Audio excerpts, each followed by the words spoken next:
Baby, I really feel like I'm rolling the couch like Philly. Feel like I'm losing control of myself. I sincerely. Hello and welcome to episode 18 of Dial H for Heroclix, where today we will be going over changes, as Austin just said. I'm your host, Hunter Smith. With me today is Drew Alderson. Hey. And Austin Smith, unfortunately. Hey. No, I'm just kidding. Austin's fan favorite. Everybody takes up for Austin whenever we make fun it's of him. great. I get to be an asshole off the stream or off the podcast. And everyone's like, why are you guys so mean to Austin? Because you haven't had to deal with Austin for 10 years. 10.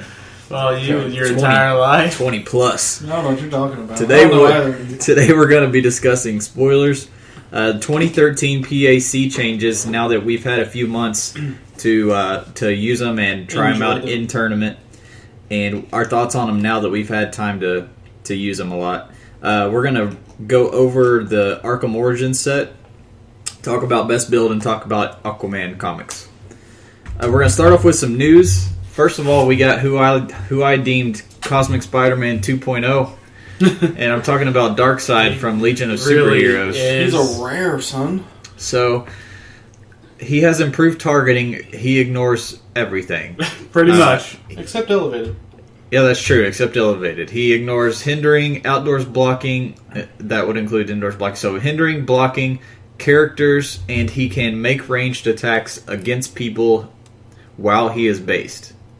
Like a Colossal can. And like that Cyclops that we saw for the team-based can. Yeah. He has a couple traits. First one is friendly characters with Apocalypse keyword not named Darkseid modify their attack and damage by +1 when they have one action token. And that's not adjacent either, so when you play, it'd be really good for your Apocalypse theme team. His other trait is when he's dealt penetrating damage, it can be reduced. It's very good.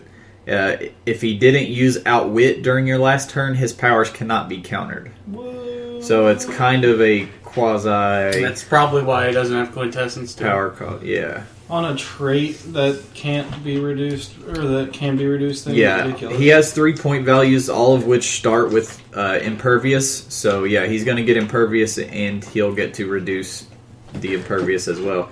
And that would also let him roll to try to ignore the whole thing. So he's pretty dang good. He has a boom tube. It's not quite as good of a boom tube as the last Darkseid, but it's still pretty good. If he has no action tokens, he can use Running Shot and ignores characters on movement.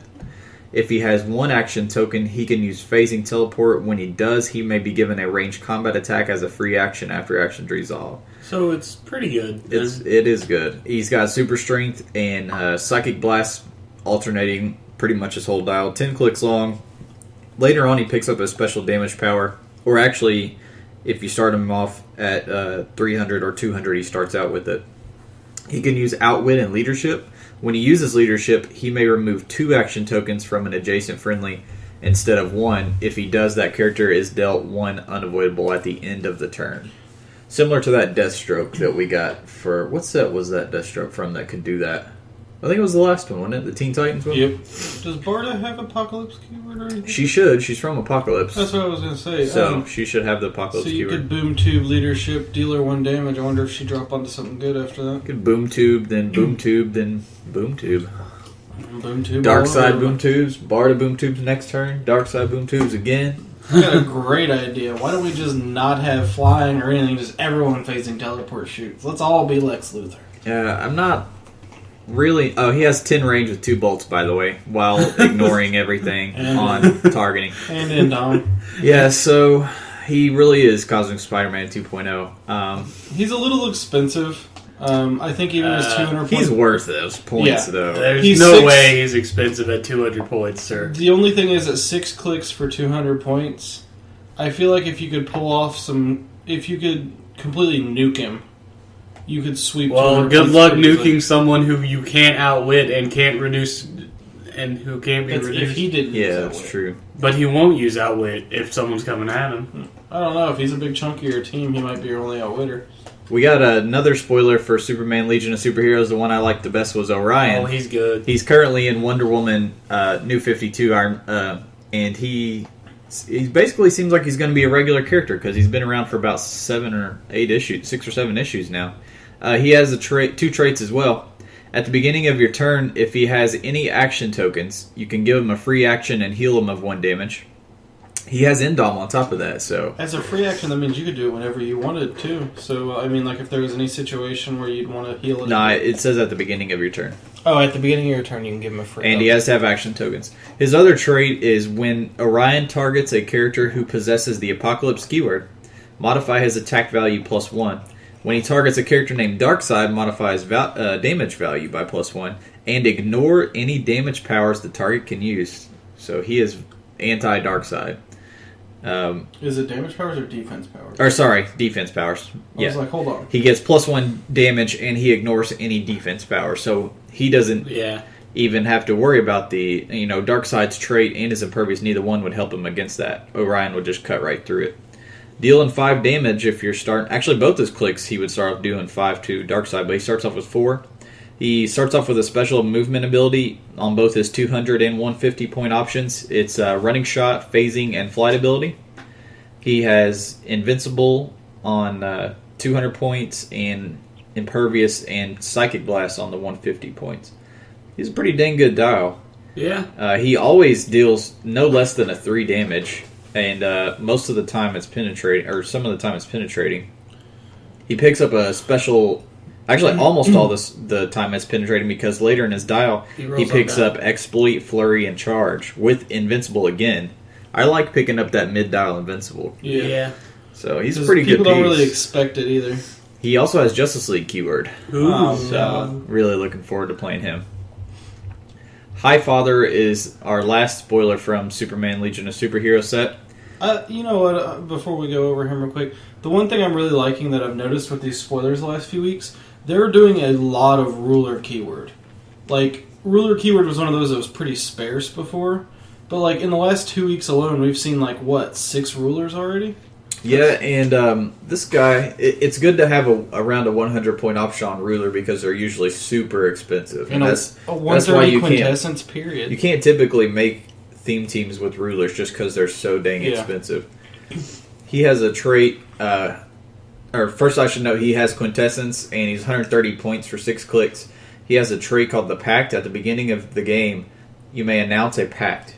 If you do, the highest point character on your force and the highest point character on your opponent's force, 300 points or less, cannot target opposing characters with an attack until one of them has taken damage from an attack, or they are the only 2 characters left on the map. This ability cannot be ignored. So as long as you're fighting something 300, you could lock your big hitter to where they can tear in, or where...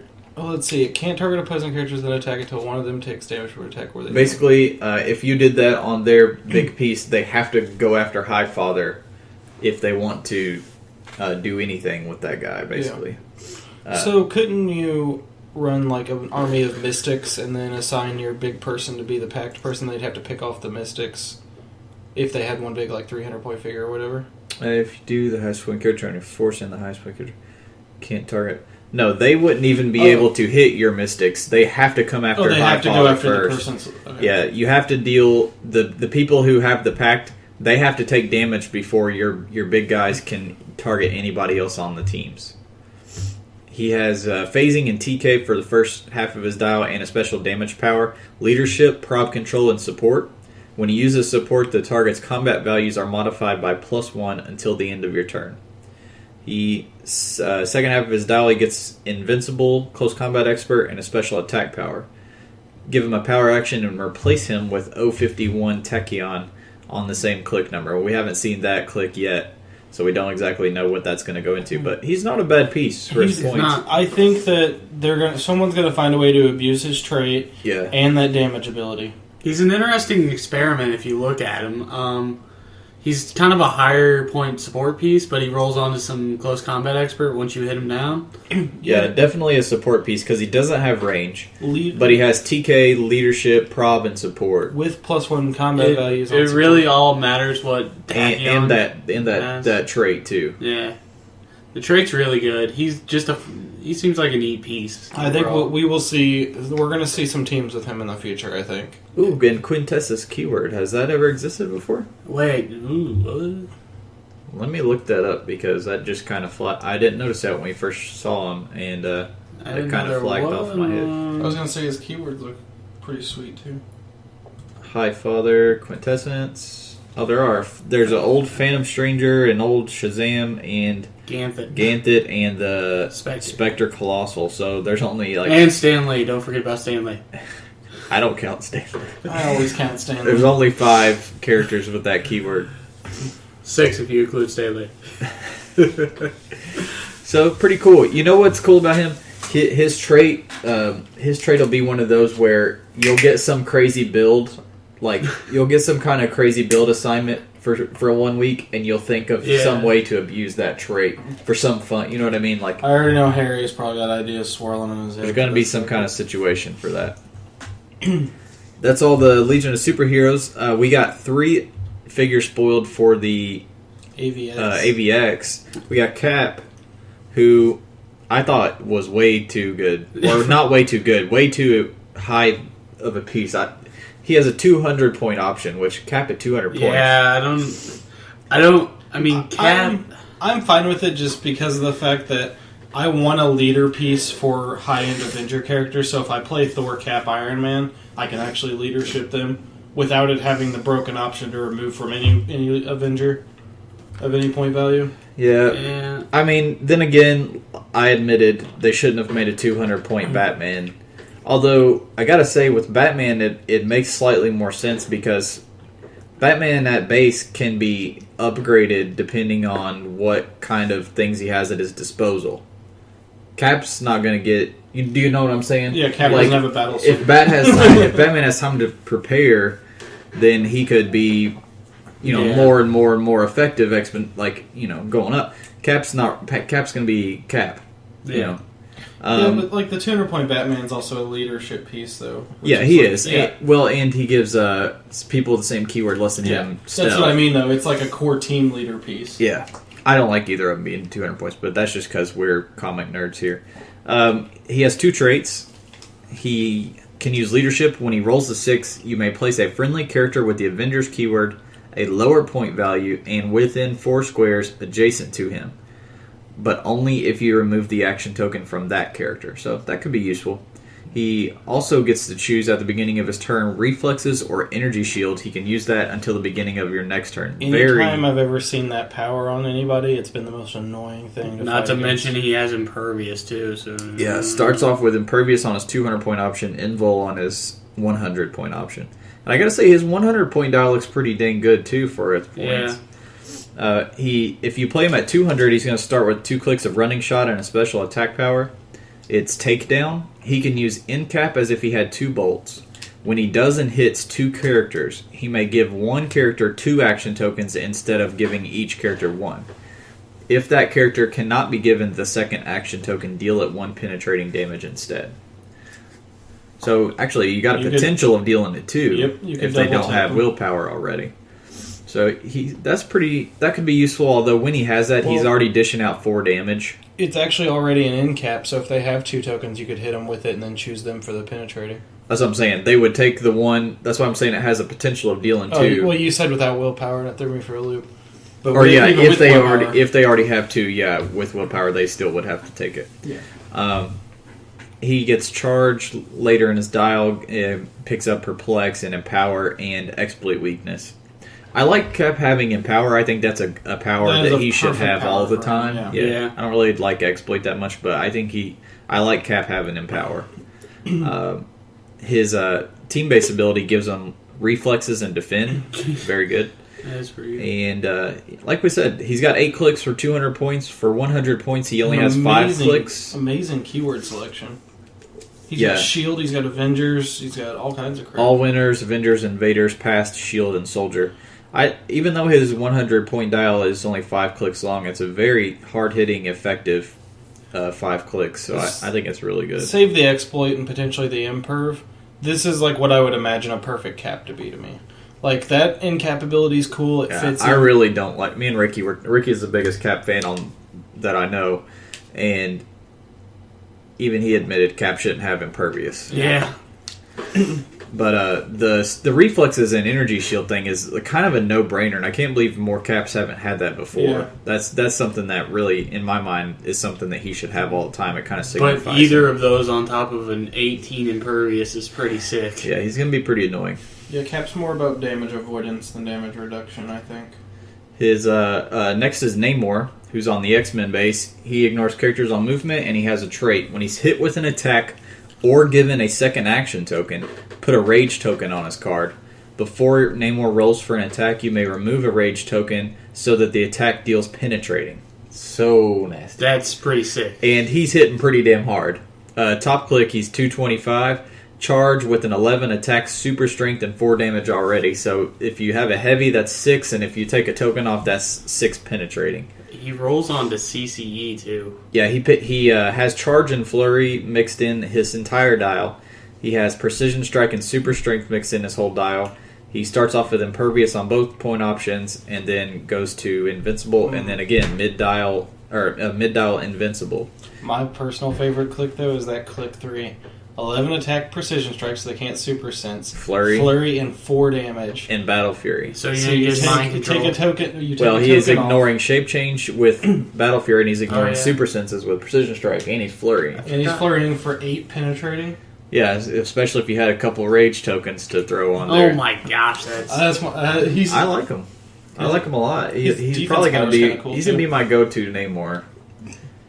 You would get, 6 clicks for 150 at the lower point option, but again, they're hard-hitting clicks. His defense power is pretty cool too. He has toughness, and if he occupies water, he can use regen. And if it's not your turn, opposing characters can't draw line of fire to him. That's pretty good. Team base wise, he gives you CCE and flight ability, also a good team base contributor. The Spider-Man's pretty sick. He's on If Avengers. Spider-Man fans find a reason to bitch after seeing this Spider-Man, I'm gonna just lose it. I love the 125 point in the main Spider-Man set. I thought that was great, and then they released this one, which is amazing. I didn't dig the 125 point one that much, but I really, really dig this one. And if he had the Fantastic Four keyword, he would be my favorite one by far, honestly. Lamppost Spidey's probably still my favorite, but if this guy had Fantastic Four, he'd be instantly my favorite. Ignores everything on movement. First of all, that's something Spider-Man should always have. He has a trait. When Spider-Man's a target of a ranged combat attack, he can use super senses and evades on a 4 to 6. That's traded. It's weird though, because having super senses for just range is kind of cool, because we haven't really thought about that with Spider-Man. I can't say you ever really see his spider sense when he's being punched. You kind of see it when someone's running at him or about to throw something at him or stuff like that. Yep. He has movement power. He can use Incap and the Move and Attack ability. When he uses Move and Attack, he modifies his attack value by -1 instead of -2. He has pretty good attack values. If you play him at 125, which I think is a better option, he starts with the Move and Attack, Incap, Super Strength, Shape Change with 3 damage, and a 17 reflexes, so a 19. Plus he has that traded Super Senses. He's really good. I like the combo of his movement ability and the trait though, because you hypersonic punch and run away. Yeah, and he's ignoring everything on character, so you don't got to worry about getting caught up in anything. Plasticity. You can basically run around the entire map, which is how Spidey should be. He gets Perplex and Outwit later in his dial, and Willpower and Flurry, so he kind of becomes a sort of a supporter tie-up piece. I was trying to figure out why he got shape change, and I realized it's distracting banter. He still has Spider-Man team ability with this too, so you could throw in some wild card tricks. He's really good. I like him. I do. I love him, actually, and he gives the team-based super senses. He's infinitely better to me than the 125 from the main set. It's playability wise. Oh, yeah. By far. And the two dial options is nice too. I like I like the fact they gave us 2 dials with most of these. Well, they pretty much have to since it's for the team base. Oh, true. Yeah. That's all the AVX spoilers. We got 2 for Invincible Iron Man. I'll let Dawson talk about them. Oh man, I love this one. So Sasha Hammer, Armor Hammer Industries keywords 90 points. Her first trait is Villainous Lineage. When a friendly character named Crimson Cowl, Mandarin, or Justin Hammer is adjacent to Sasha Hammer, they modify their attack values by +1 if not already modified by this effect. So a straightforward minor bonus to adjacent characters, and also kind of confirms we're getting a Crimson Howl in the main set. Her second trait's really cool, though, and this is why you'd probably play her. Steal a dead man's armor. When a character with a different name, the armor or robot keyword, and 150 points or less would be KO'd, you may roll a d6, and a result of a 5 or 6, return that character to the map in her square on a click number that's the same number of clicks from the starting line as her click number. That character is now a friendly character in Sasha Hammer's KO'd. She's going to be a fun sealed piece. Yeah. So you could constantly you could upgrade her to a 150 point character that had just died. Yeah. So she's kind of like it's a 5 to 6, but it's kind of like a second life. Here's my question with it though. It's a result. You may roll a d6, but it doesn't say it can't be re-rolled. Yeah, you could prob it. So you could prob it. Yeah. Yeah. Her base dial, her starting click is sidestep outwit. She's got 5 range, so it'd be a default of 6. So then she drops onto stealth pulse wave outwit and sidestep pulse wave.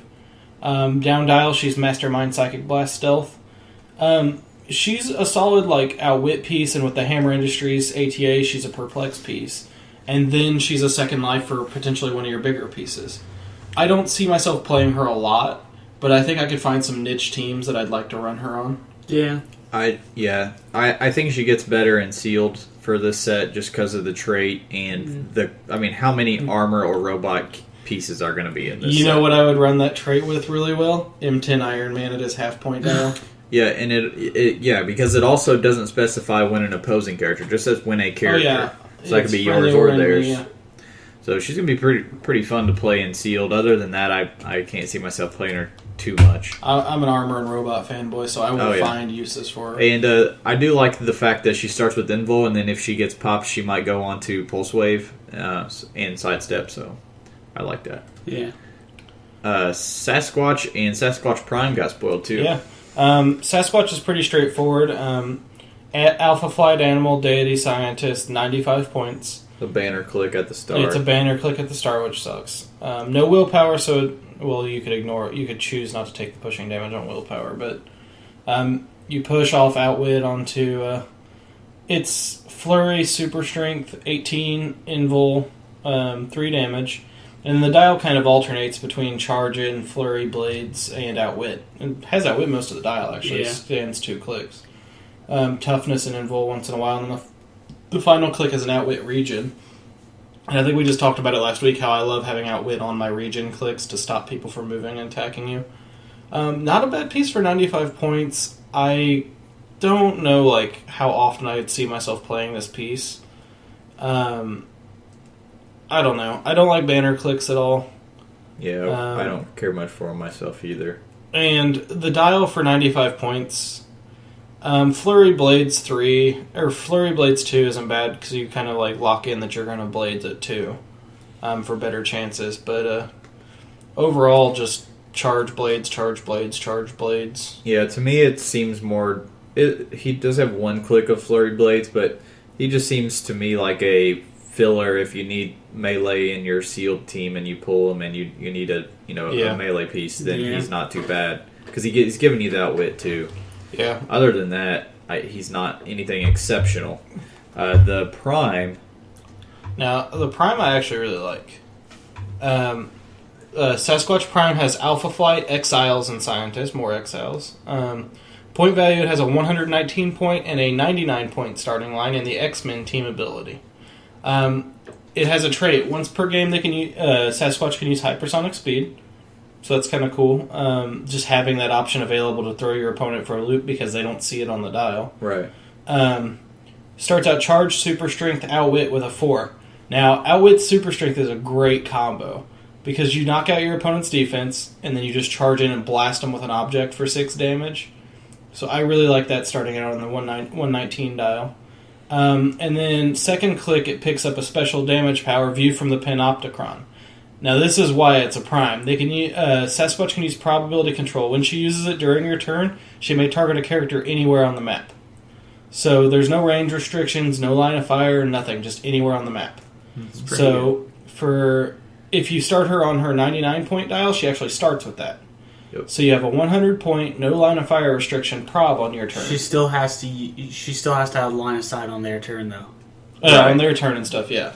But for your turn, at least, you have no restrictions. For her points, she's pretty good. Yeah. And then 119 on the top dial for 8 clicks and 99 points for the second dial for 6 clicks. And like Austin said, the 99-point dial will also start with that special prop control power. I'm really digging Sidestep more and more lately after playing him. Oh, yeah. Oh, yeah. We're going to talk about it when we get to our main topic, but I love it. It's a really good ability. I like triple regen. Like, that's something you don't see in a lot of characters. Like, having 2 potential regen clicks is nice. Having 3 is crazy. Like, I don't think I've ever seen that. And once again, she's got phasing. Oh, and 12 phasing. Phasing teleport. with 12, yes. She's going to get away. Run away. It's might turn out to be a pretty good piece. I don't see it being, like, super meta or anything, but I can see it as being a fun piece that I'd run on some teams for some good support. So we're also going to quickly go over the Arkham Origins set, which may not be out in your local area. It's not out in ours. WizKids hates the Midwest. There's been regional delays, and but all the dials have been spoiled. You can see them on hcrealms.com on the unit section.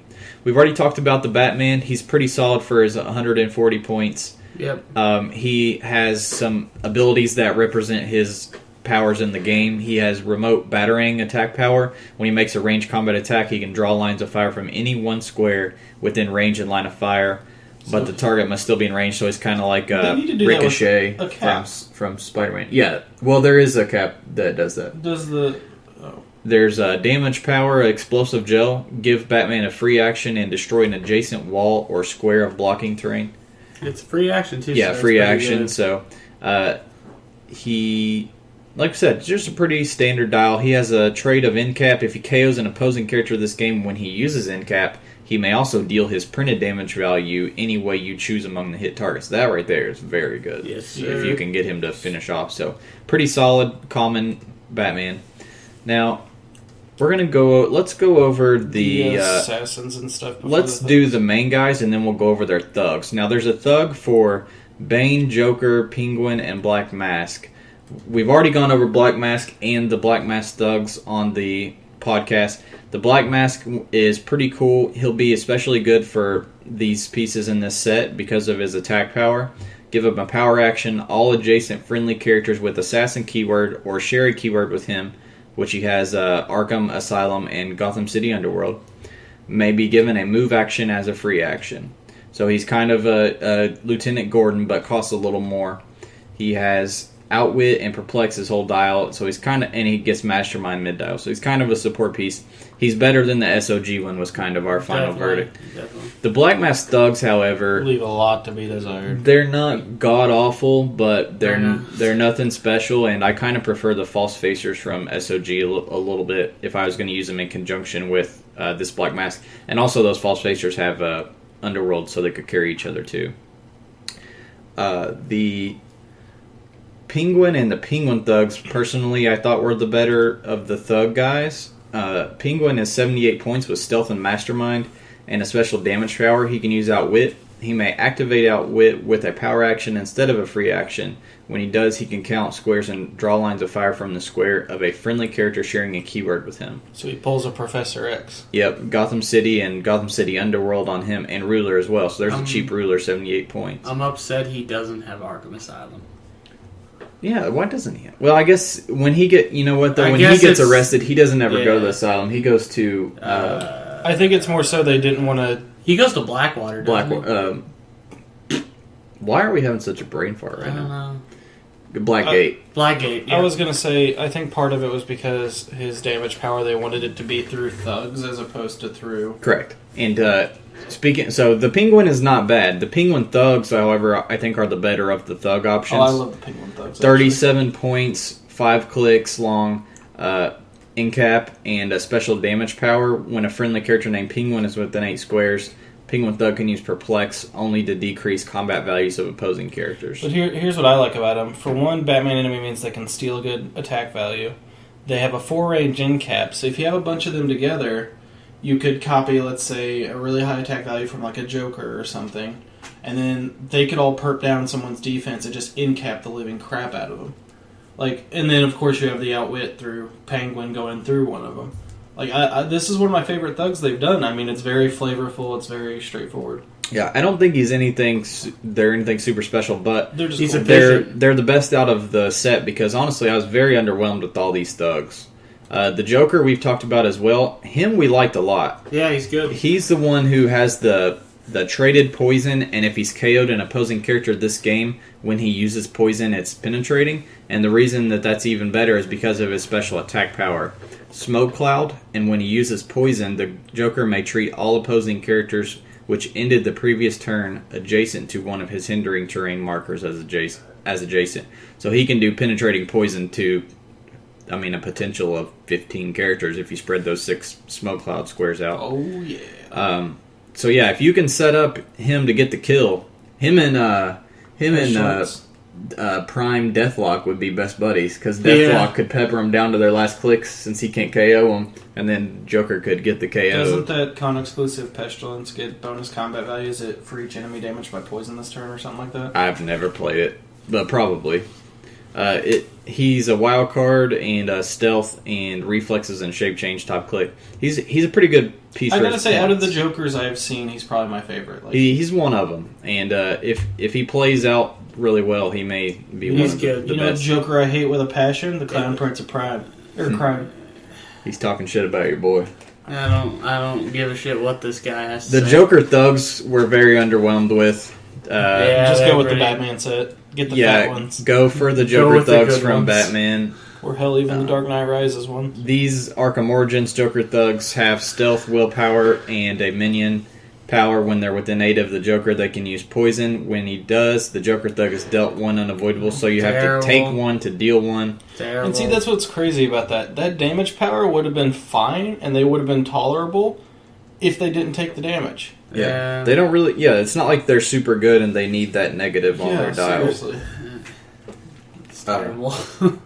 The last option is Bane and Bane Thugs. Now, these we have not went over or seen. I actually like this Bane a lot. I like him too. He's 120 points for 8 clicks. He does not start with move and attack. He just has stealth and then later sidestep, and then his last 2 clicks he gets charge. But at the beginning he has stealth, precision strike, reflexes, and outwit. And stealth combat reflex is always a good combo. He has a special damage power he picks up on the next 2 clicks. He can use energy explosion, RCE, and improved targeting, ignore hindering blocking.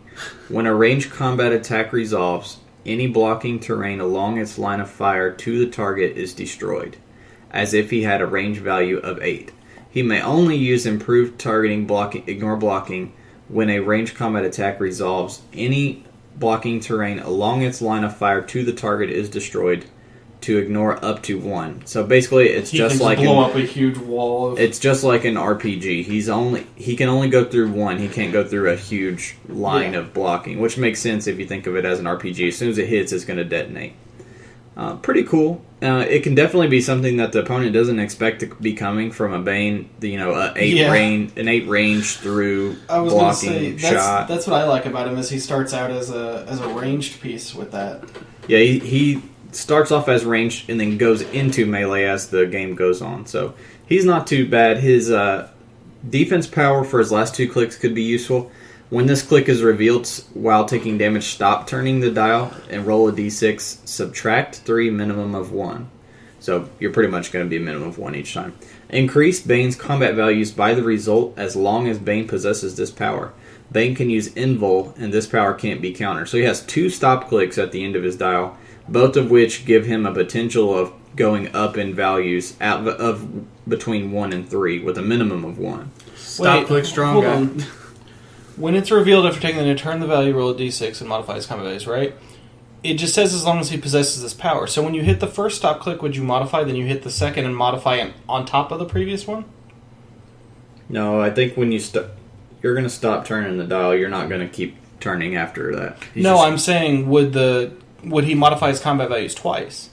Oh, you're saying if, Would they stack? say it's your turn, you hit him with somebody, I go to the first one, then you hit him again, and he goes to the second one? Is that what you're saying? Yeah, so like if you hit him and you knock him onto the first stop click, and he'll roll and modify his combat values. Then, because it's when this click, not power, is revealed. So would he roll and be like, oh, I modify +1 on the first one?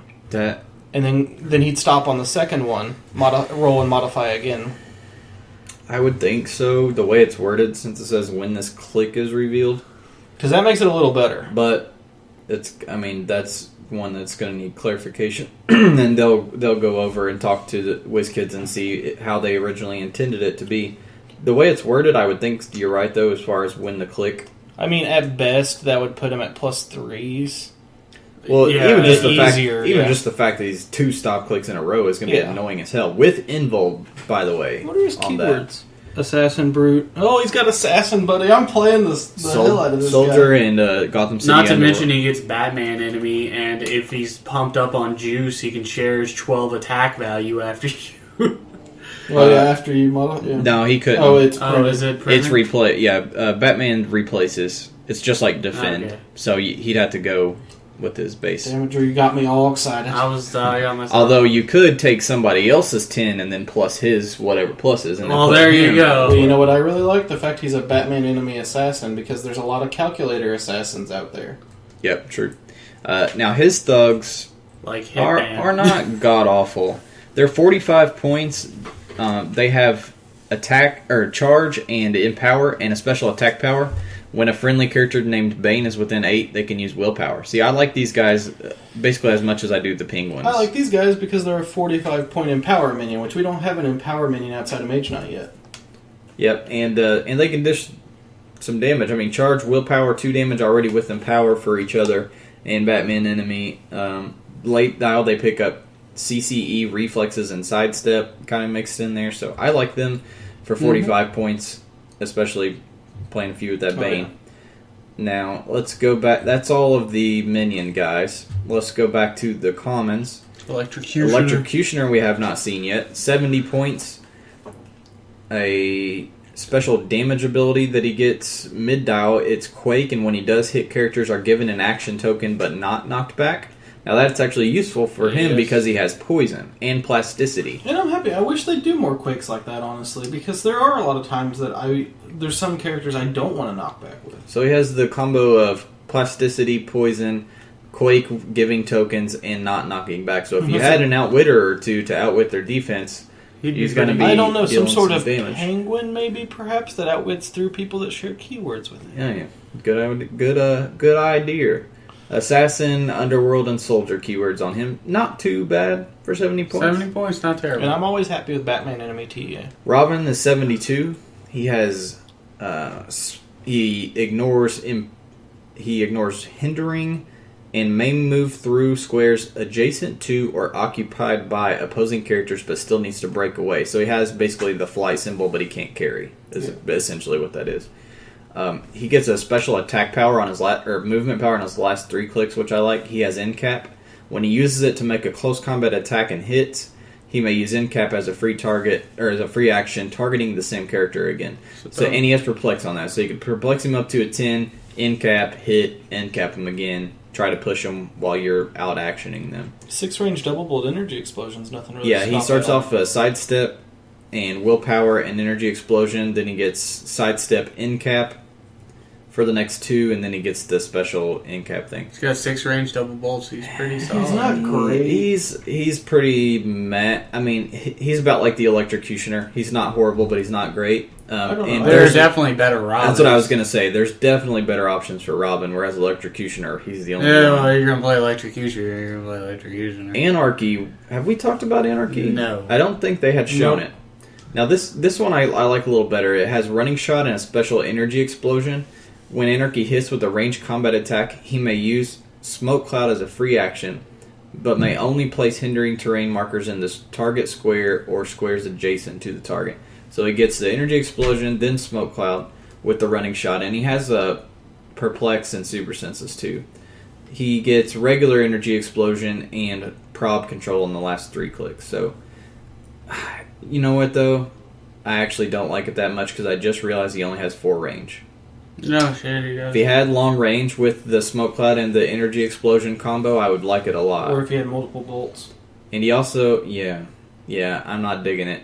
I thought, my brain was thinking it had 6-7 standard range. Nah. But 4 range isn't cutting it for this obviously very And range based with a name like Anarchy only doing 1 bomb at 4 range, I mean, come on, you could do better than that. Also 70 points.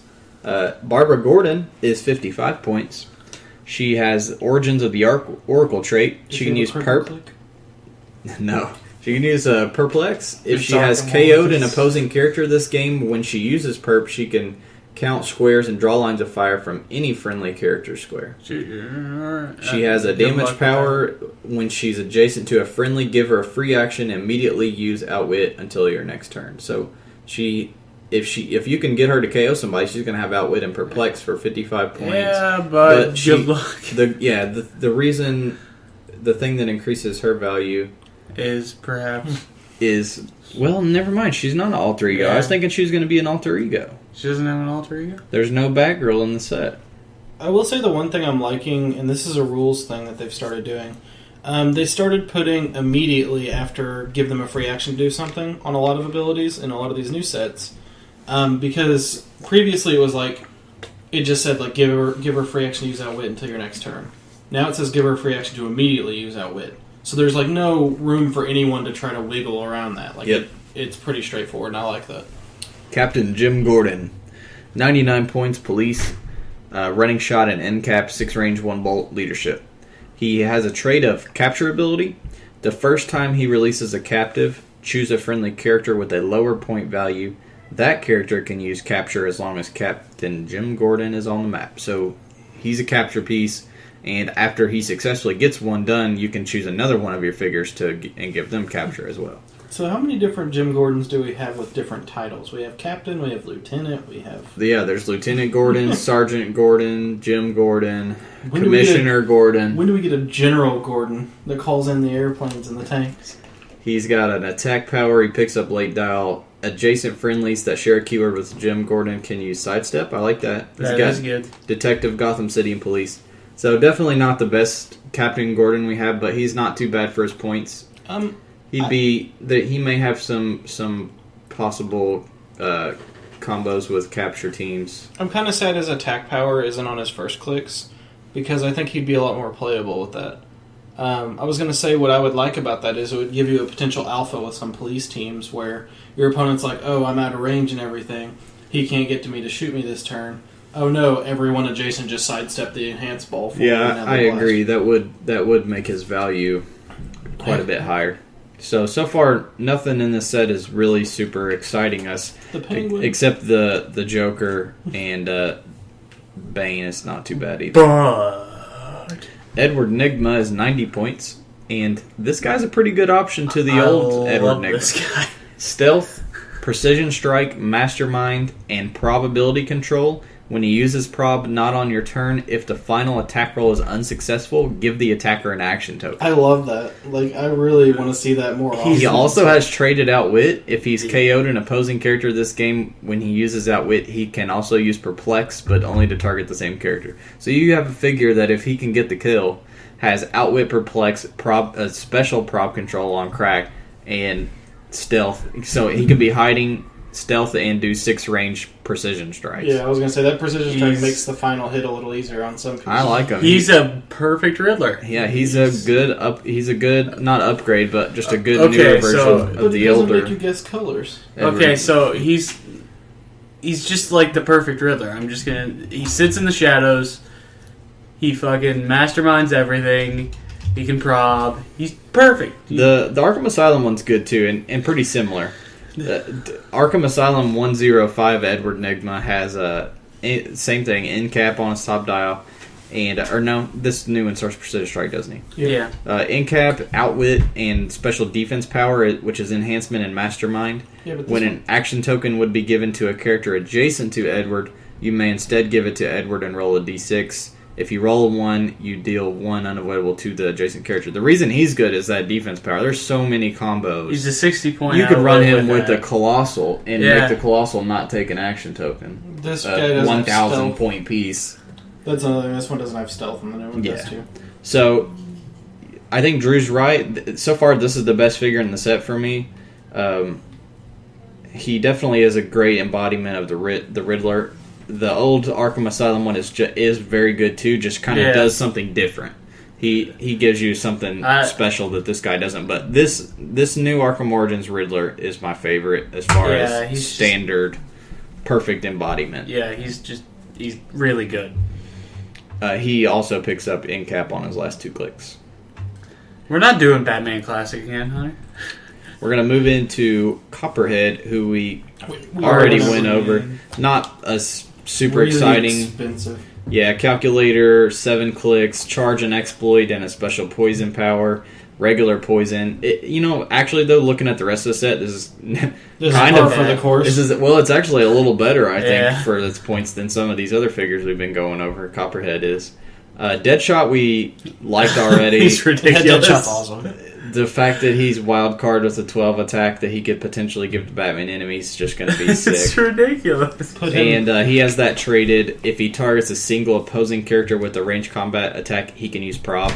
He has that with RCE, so he can put both to damage, hit for 5, and have a prob You know what I'd do with him? I'd put him next to that Bane and just shoot RPGs, copying his attack and just precision strike. I didn't think about that. Precision. Does that Bane have precision strike on his first click?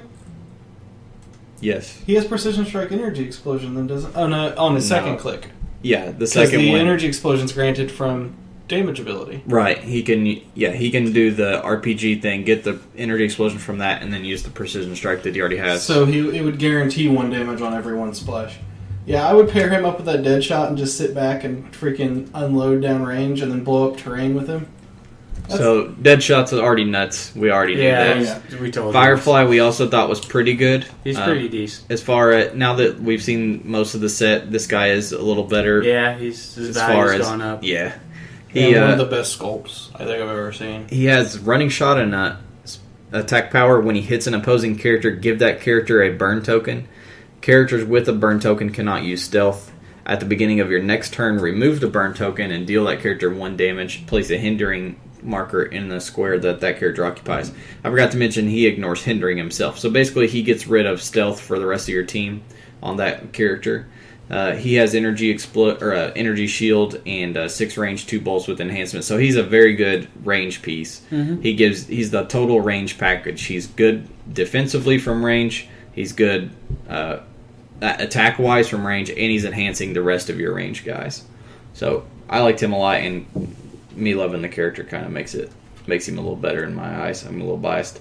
Shiva is pretty good. Oh yeah, I wasn't expecting a Shiva. I wasn't either. I didn't think she'd be in the game. 90 points. She can use stealth when she occupies hindering at the beginning of your turn. She can use charge and exploit. I like that. And precision strike at the same time too. She has an 11 attack starting out for 90 points, which is pretty good. Batman enemy 11 attack. You can never go wrong with that because a lot of the Batman enemies 10 is the highest they go on purpose, so that they can't always be sharing 11s.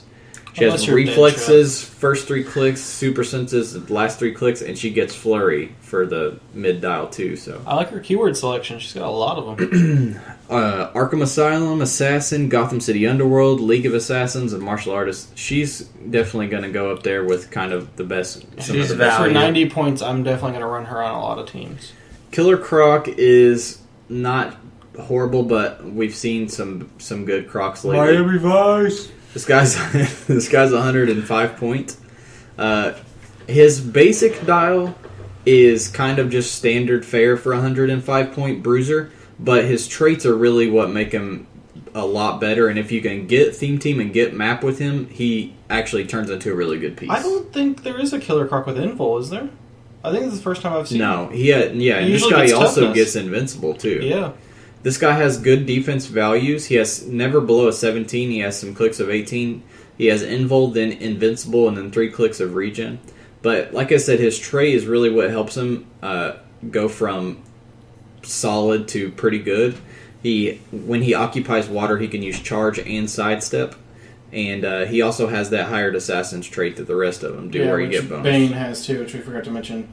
So he has Plasticity, Sidestep, and Charge with high defense value. So if you can get him, and he starts with a stealth also. So he's a solid 105 tie-up bruiser to me. I like him personally. I like Killer Croc a lot, so I'll definitely give this guy a try. But he's nothing exceptional. But for the set, he's pretty solid. Here's what I like about him. Oh no, you outwitted my defense and blasted me for 4. On to Invincible.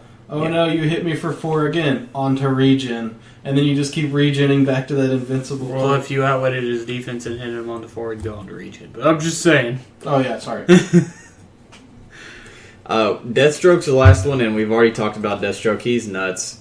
I don't know why the 195 point Deathstroke exists, because like I just said, Cap shouldn't be 200, Deathstroke shouldn't be 200. I have no problem with this. I do. he is an excellent dial, though.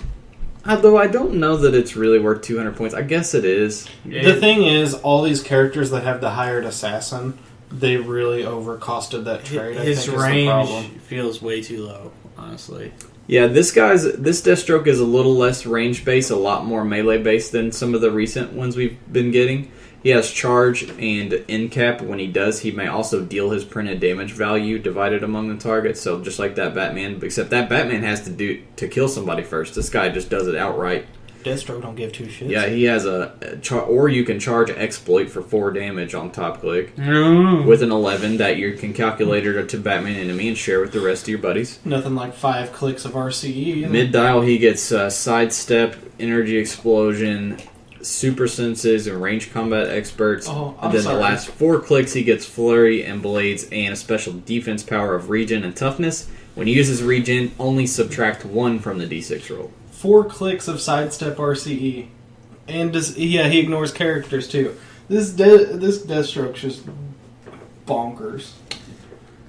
Yeah, jury's out on whether he'll be worth his 200 point price tag, but we'll see. I expect once the set comes out, we're going to be facing against this guy a lot. Yeah, I think he'll be a popular if not for piece. the fact that the sculpt. Oh my gosh, the sculpts on this set. Like I've seen some pictures of them.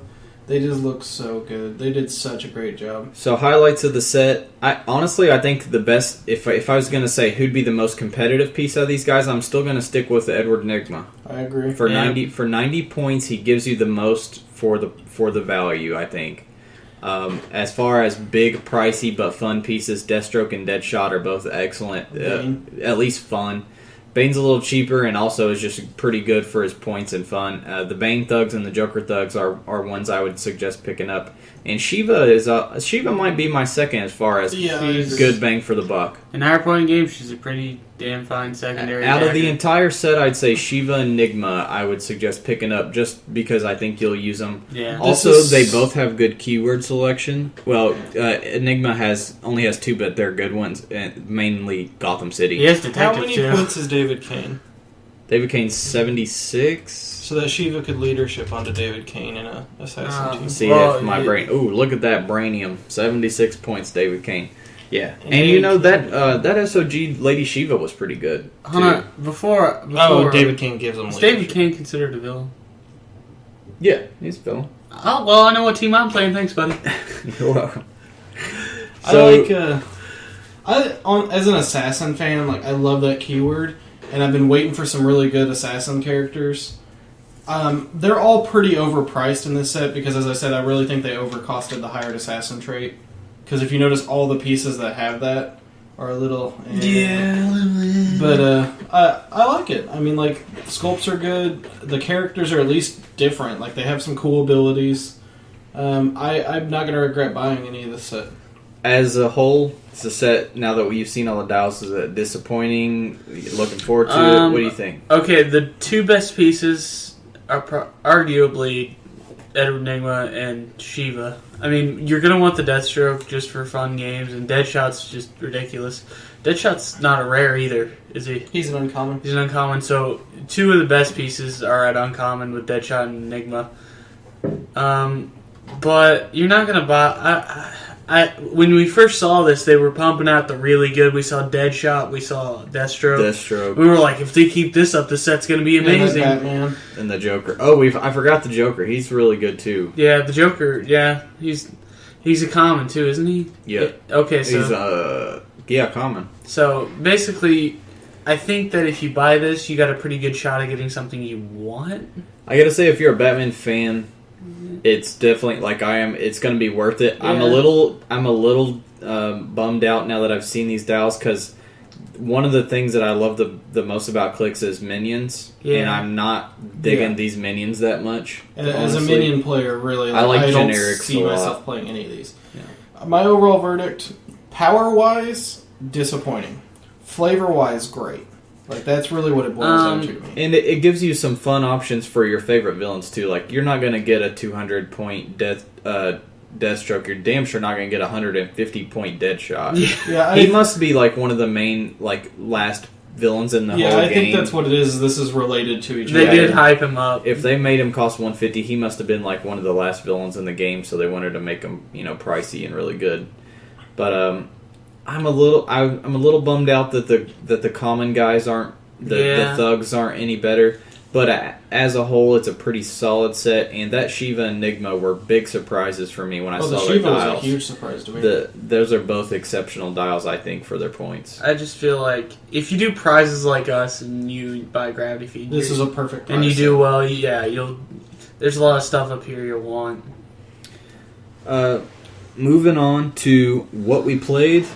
Wednesday, we did not play at Game Preserve because they did their Fear Itself Month 6. So congratulations to the winners of that. I think TJ was the overall winner, and Bob, TJ, and Jarris were the faction winners that got the null prizes. So congratulations to you guys. That wraps up Fear Itself for us and GP now. CBU has a few more. CBU has, I think, Thursday, and then 2 weeks, or the next week after that, they'll do the second one, then they'll be done. So they'll be a little behind. Saturday, we played you guys as best build teams, and I'm sorry, guys. I really don't even want to talk about mine. Yeah, yours was pretty bad. I had the worst luck of my life. We played let's go over the build real quick for new listeners or people who may have missed it. The build was 400 points, Modern Age, like I try to do most of our best builds. And it's Kings. And basically, you pick a figure on your team, 99 points or less, to declare as the king. Your king will will be able to use Unoutwittable, Charge, Super Senses, Willpower, and Exploit Weakness. They are worth double victory points when they're killed. And that's about it. Like I said, 400 point Modern Age. The teams we chose, I chose Cyclops, Legion, Hope Summers, and Rogue all from the Wolverine and the X-Men set. That was submitted from Big KR88 from Reddit. Austin chose Funkenstein PhD from Reddit's team, or from HC Realms teams. It's Defender's team of Dr. Druid, Common Colossus, Iceman from the team base, and Beast from the team base, with the heroic ATA on 2 of those. And Drew had One Way's kind of grab bag team of Noxio, Super Skrull, the main set Super Skrull from Galactic Guardians, Fast Forces Bizarro, and Fast Forces Alfred Pennyworth. I think the question we all have for Drew after playing that team was, did you taste the rainbow, my friend? I'll get into that. All of those dials on Drew's team are those dials jump around big time. I forgot to mention my team was an X-Men themed team. Drew was the overall winner with the Obnoxio team. He did well. He played really well, and you only lost to a Heroes for Hire team was your only loss, so you did pretty well. Almost won it too. My team was very fun. I liked it a lot. First, I had the first round bye because we had an odd number of people, so I sat out first, and so that counted as a win. My next 2 games were both losses. I successfully hit 4 out of 38 rolls. He counted. I counted because after me and Austin's game, it took me 11 rolls to get one that hit.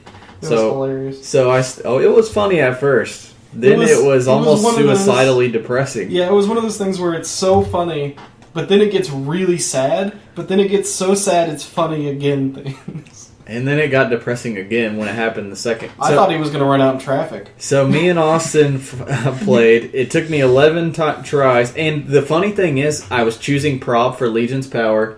I was using RCE, putting both into attack. Legion would choose CC, put both into attack, and I was still missing. He rolled like a 4 I like 3 wasn't times in a row. swinging for 9s or 8s. I was swinging for 7s tops, usually 6s, and still 5s. Crit miss. I crit missed 2 of my first 3 attacks. I didn't crit miss anymore for the rest of the day, thank the Lord. It was hilarious. It was just so and it depressing. was vital attacks you crit missed. It was like the one attack that was swung the whole game, and then like Legion would roll a 6 and get to pick 2 standard powers. And then you'd set up this big epic and choose swing. prop control and still miss twice. Like, and it was just ridiculous. It was great because like that one you hypersonicked out to blast Iceman, and you go to hit him crit and missed. you missed, then you probbed into a crit miss. Oh, it was bad. Yeah. So like I said, I only rolled successfully 4 out of 38 attacks, and 2 of which were successfully super sensed. So I only landed 2 attacks. I never killed a single character the whole day, and I went at 1 and 2. My only win coming from a bye, which counts as a win and a quarter of the build total. It wasn't the dice either, because you threw away 1 pair of dice. Then you used your Fantastic Four. Then you used my dice and still missed with them. Yeah, Austin would let me use his dice. I'd roll a crit miss, hand him back to Austin, and Austin would hit his attack. And I'm like, this is fucking... I'd hit like an 8 or a 9. I will, but like I said, this was a very fun team. It had good synergy. Oh, yeah. The Rogue can choose any of their powers at the beginning for her trait. Legion was a blast to play, and I'm definitely gonna play him, and I'll probably try Hope again sometime too. He was honestly horrifying to play against. I didn't know what you were gonna do. He was so fun. I mean, we talk about pieces that have options. He has so many options. Each turn you're getting a power, and like I said when we first spoiled him, you have to roll, and sometimes you get negatives. But at the least, you can choose prop control and roll, and even if you're taking -2, you're still getting prop control while you clear your tokens off of him. Yeah. And when he has 1 token and he needs willpower, you just choose willpower. And even if you roll crappy, at least you're not having to push to do it. Like what was his range? 7. So even if you chose like Outwit or something, you have a 7 range. That's what I did yeah. most of the time. Was I was choosing support powers and just using his 7 range, or he has TK as well at the start. So he gets TK and Outwit, I think, and Stealth at the beginning, and then plus the pickup power. And he was a blast. And also, he's given Hope, Outwit, or I was using Hope with Cyclops so that she could get all his powers, because Cyclops is the king. Plus, Cyclops has Force Blast and Sidestep already. So it was a great synergetic team. I just couldn't roll for shit. Like I said, I'm definitely going to try Legion again for sure. And Hope was very fun too. The only thing I really hate about Hope is that she has to push onto her I didn't power. like that either. And you know what's hilarious that happened to me in Philbo's game? I pushed Hope onto Click 2 so that she could finally get her powers. Did you crit miss off of it? No, even funnier. She was next to Legion, and Legion picks his power and he rolls his dice. If you roll a 4... he heals all adjacent characters 1, Oh my and God. it's not optional. And not only that, I healed 2 of Philbo's guys because it doesn't say friendly, it just says adjacent. So I had to heal 2 of Philbo's guys who had pushed. Of course, I didn't hit them onto them. Well, of course not. So yeah, so it was pretty bad all around. I think in our game I pushed Dr. Druid to death pretty much. So it was a fun team though, and I'm sorry, Big KR, that I couldn't do better with it. But it was very fun, and I do suggest... Actually, all the pieces are great in that team. Having played against it, I want to play some of these pieces. Like I saw how they were playing and stuff. I was like, I'm really interested in trying this. I did make one thing... I did do something kind of dumb in me and Philbo's game. He had an animal team, and he had Alyosha. And I moved too far up at the beginning because I forgot just how good Alyosha is at moving the entire team. Just a little good. So I should have stayed back. I didn't go flying across the map, but I moved out a little farther than I normally should have against Alyosha. But other than that, I played it pretty safely. I just couldn't hit a dang roll. Austin, you want to talk about your team? My team was pretty straightforward. And it was an interesting team. Beast was the king. Beast already gets combat reflexes, super senses, toughness for most of his dials, his defense ability, and then he gets pick between close combat expert or outwit each turn. And he starts with sidestep. Well, my favorite thing about this team, and you brought it up in our game, it has so much sidestep. Both the Beast and the Iceman have it. So I was just sidestepping myself up. Dr. Druid is a great TK early game and turns into a ridiculous pulse wave late game. And he has prob too Yeah. when he has TK. So what I would do is I'd inch my way forward with the Beast and the Iceman, and then I would kind of like bait with the Beast. I would put him to where my opponent thinks they'd be safe from him. Then next turn, sidestep, forward, charge. And he also ignores characters and with that sidestep too. That's what makes him so fun to play. Yeah. And then Iceman, or the other thing with Beast is you can pick CCE and then sidestep up and blast somebody. The Iceman, I kept TKing forward using his special barrier to token everybody. It was a really good team, and I had fun games, but first round was Heroes for Hire, which wrecked me. I almost got him. Yeah, it was funny. I thought you were going to pull it out. You had just Colossus against 3 characters on his team, and you almost pulled out the win. And then we realized later he was misplaying the Brother of Voodoo, but... I'll tell you that. Yeah, Drew's going to tell you about it. The second game was against you, or was it our third game? That was second. Second game was against you. I basically did a lot of... I slingshot everyone forward with TK and sidestep and stuff and just blasted. I went in swinging. I took out Rogue immediately because I knew she was going to be problematic. Because usually Rogues are hard hitters. Oh, she hits for 3 with super strength, and I put my perplexes on her and was going to hit Colossus for 5 because he has Invincible. I wanted to smack him pretty hard because I know that he loses charge because I played him. He picks up CCE. He does, but I was like, if I can smack him pretty hard, the rest of his team I can neuter down. Then I was going to go after Iceman, which would have been the best. But of course, I think I crit missed with Rogue. No, she just missed. Yeah. Colossus, I've played him once before, but like I really got good mileage out of him this game with a good TK to throw him forward. He was an absolute blast. I mean, like that is probably one of my favorite 100-point pieces. Like he's a solid, straightforward forward beater. He's got Empower, which is great with that Beast. I'd sidestep forward, Empower, and then CCE 1/1 or whatever. Mm-hmm. And so I'd be like a 11 attack and like a 5 damage on Beast, swinging with Exploit from the King ability. I think I talked about him a couple of weeks when we did the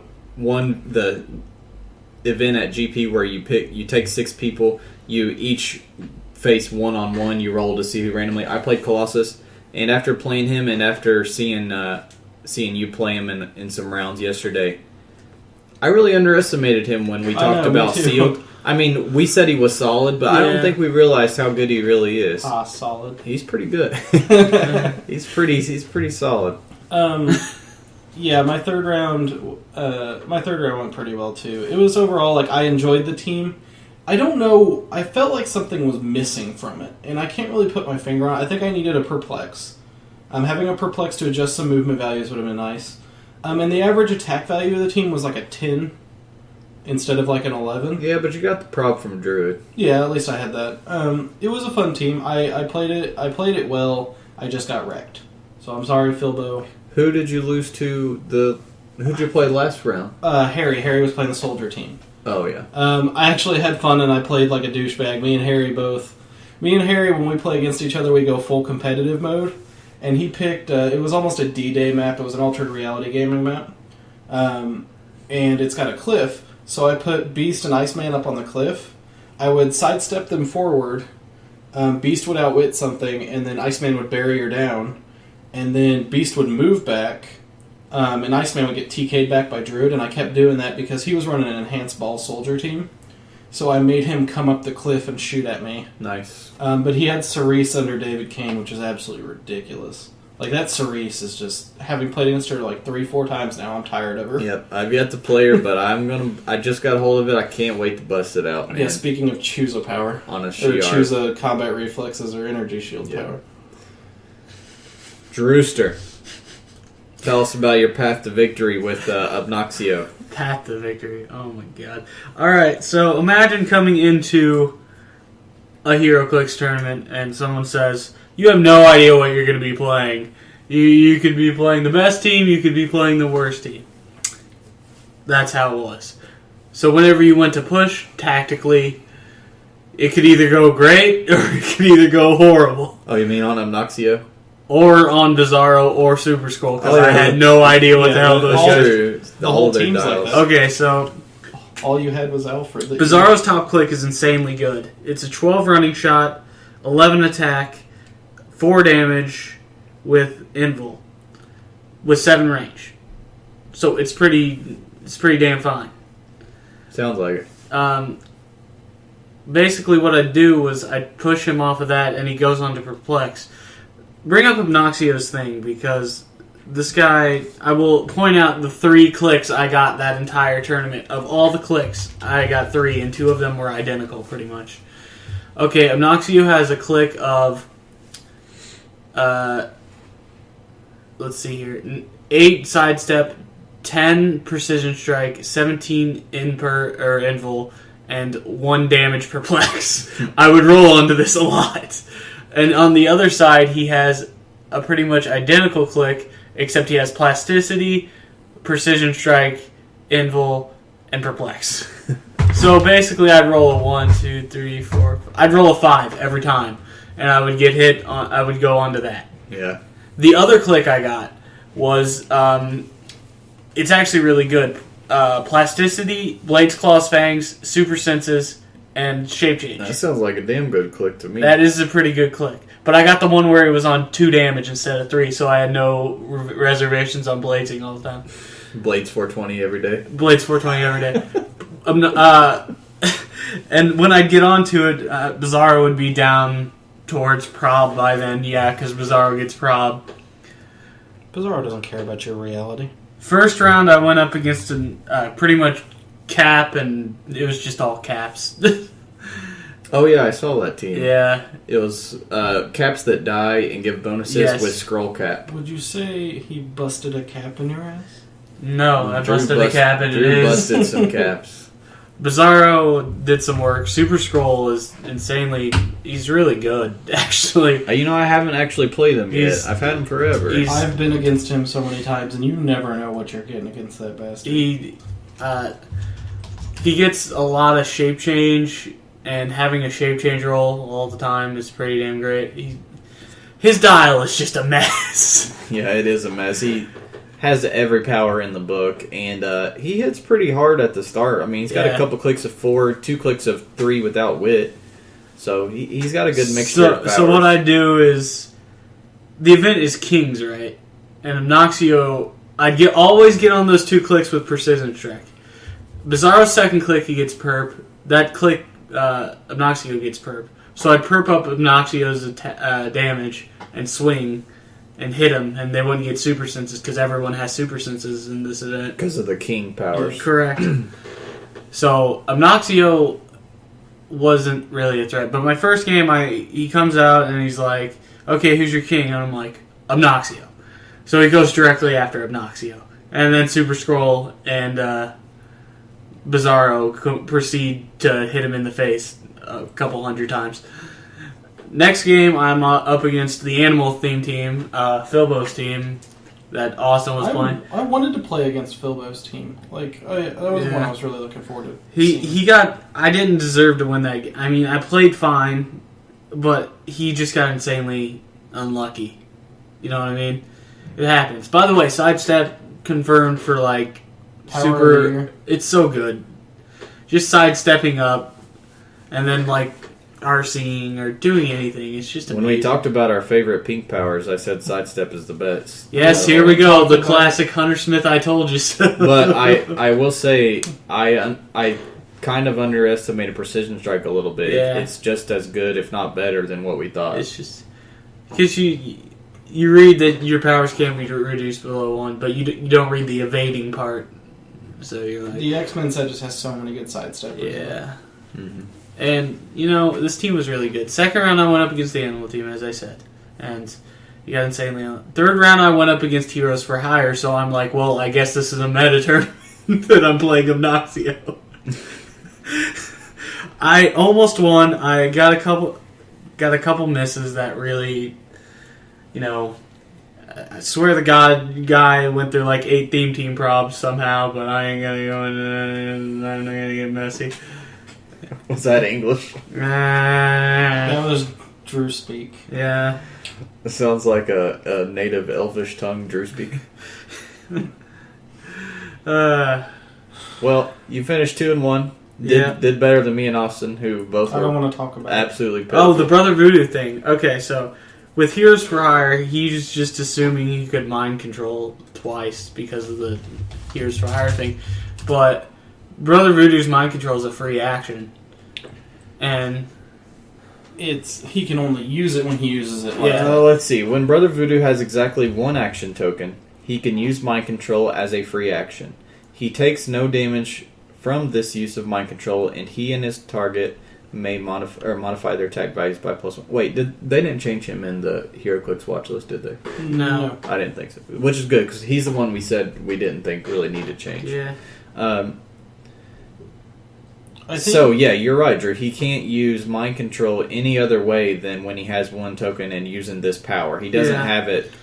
He doesn't possess it to use with Heroes for Hire or use as a regular attack. You really can't mind control. You're right. Yeah, and that's what got me was I got mind controlled like three turn, or he would free and then power. I just took a swing at. I'm not gonna say I knew the wording or whatever. I was like, I'm pretty positive you can't, do that. And he proceeded to read his card for 15 minutes. But no. So the winner was One Way from HG Realms. Got your back One Way. I'll be getting a hold of you and see what kind of tokens you want. Hey, Hannah, One Way. That path, the one way to victory. Because we won. Me and One Way. So what's that put the total on for best build? That was our third one? Yeah, I've won 2. You've won 2. I won 1. Well, I wonder who here hasn't won it of it. You know what though? The two that you won, I think were 2 of my worst luck days I've ever had in my life. Those are the only 2 days of my life I've ever went 1 and 2 at tournaments. Was during our best build, so it's not good luck for us to do. I don't look forward to best build day anymore. We'll say that. I want to figure itself. I don't care about you guys and your measly best build wins. Let's see what happens next. One Way send me a serpent, so you can rub it in. Well, Hunter, what's it like being me and you have serpents in Nobody's rubbing any serpents in anybody's face. This is a straight podcast. Well, I'm out. Let's get out of this subject and move into some Just the Tip, which is totally not just as homoerotic. This one is actually from Ricky. His suggestion was to suggest to people not to forget that they can throw objects, even if they don't have any range. If they have super strength, you can throw a light 8 range or 8 squares, and you can throw a heavy 6. And I thought, well, let's do that, and let's go ahead and remind people on top of that now with the 2013 PAC changes coming full circle, that's what we're talking about today. What do you know? With the new PAC changes, don't forget that you can now get energy explosion off of throwing an object. Something about a gambit, and a gambit being ridiculously broken. So there's the gambit who has that. There's also Green Goblin who can. A dog I didn't GG. talk about that when I played him last week. Here's a way that Green Goblin is one of the guys who benefited the most from these changes. He has running shot, energy explosion, and super strength. So he can running shot during the move, pick up an object, then throw it with farther range because he only has 5 range. Gosh, I wish I would have thought. He can throw it, do penetrating from it because it's energy explosion, and he deals penetrating energy explosion, and do penetrating with the object, and then do penetrating with the energy explosion. So that's like best case scenario. Oh, yeah. Him and Gambit are the 2. So don't forget about that you can throw objects, lights up to 8 squares, heavies up to 6 squares, unless you have Battle Fury. But that's one thing that people forget about Hulks. Like when a Hulk has an object, when you're facing against a Hulk, you never expect him to do a range tech, ever. Yeah. And as long as that Hulk doesn't have Battle Fury at the moment, he can be chucking an object at your face. And I'm not going to lie, I have been hit with objects from across the map, and I'm sitting there thinking, damn it, I really wish I would have thought about that. He seems like he'd be good with some sort of ring. Some sort of goblin? Ring. There's lots of freaking... I can't wait for the Mandarin rings. Electro that reminds me. A news item that Austin also found out, rings will be 1 and 4 boosters for Iron Man. Yeah, they figured that out at Fort Wayne, supposedly. So it's 2.5 per brick. I was thinking about it earlier. We need to do a special build event where instead of 3 objects, you can use 3 relics. And you can guarantee pick them up or +1 to pick them up or something. Just have a relic event where we can have fun with relics. We'll see, but I'll have to look at the combos because I'm sure there's probably some progress. That's kind of that's gonna get into Sig nasty territory. That's asking for it. So thanks, Ricky, for the suggestion on Just the Tip. Moving into the main topic today. This was actually suggested from a listener also. It's from Ray Anderson on the Click subreddit, who's submitted to our dial designs and to our best builds before. He comments a lot, too. Or actually to our best builds, mainly. He's a Dial H fan. He is. He wanted to know, now with the 2013 changes, now that we've had them for how long? I mean... Like 6 months? Yeah, it was before Gen Con. Yeah. So... at least 3 or 4 months now. I'd say at least 4 months.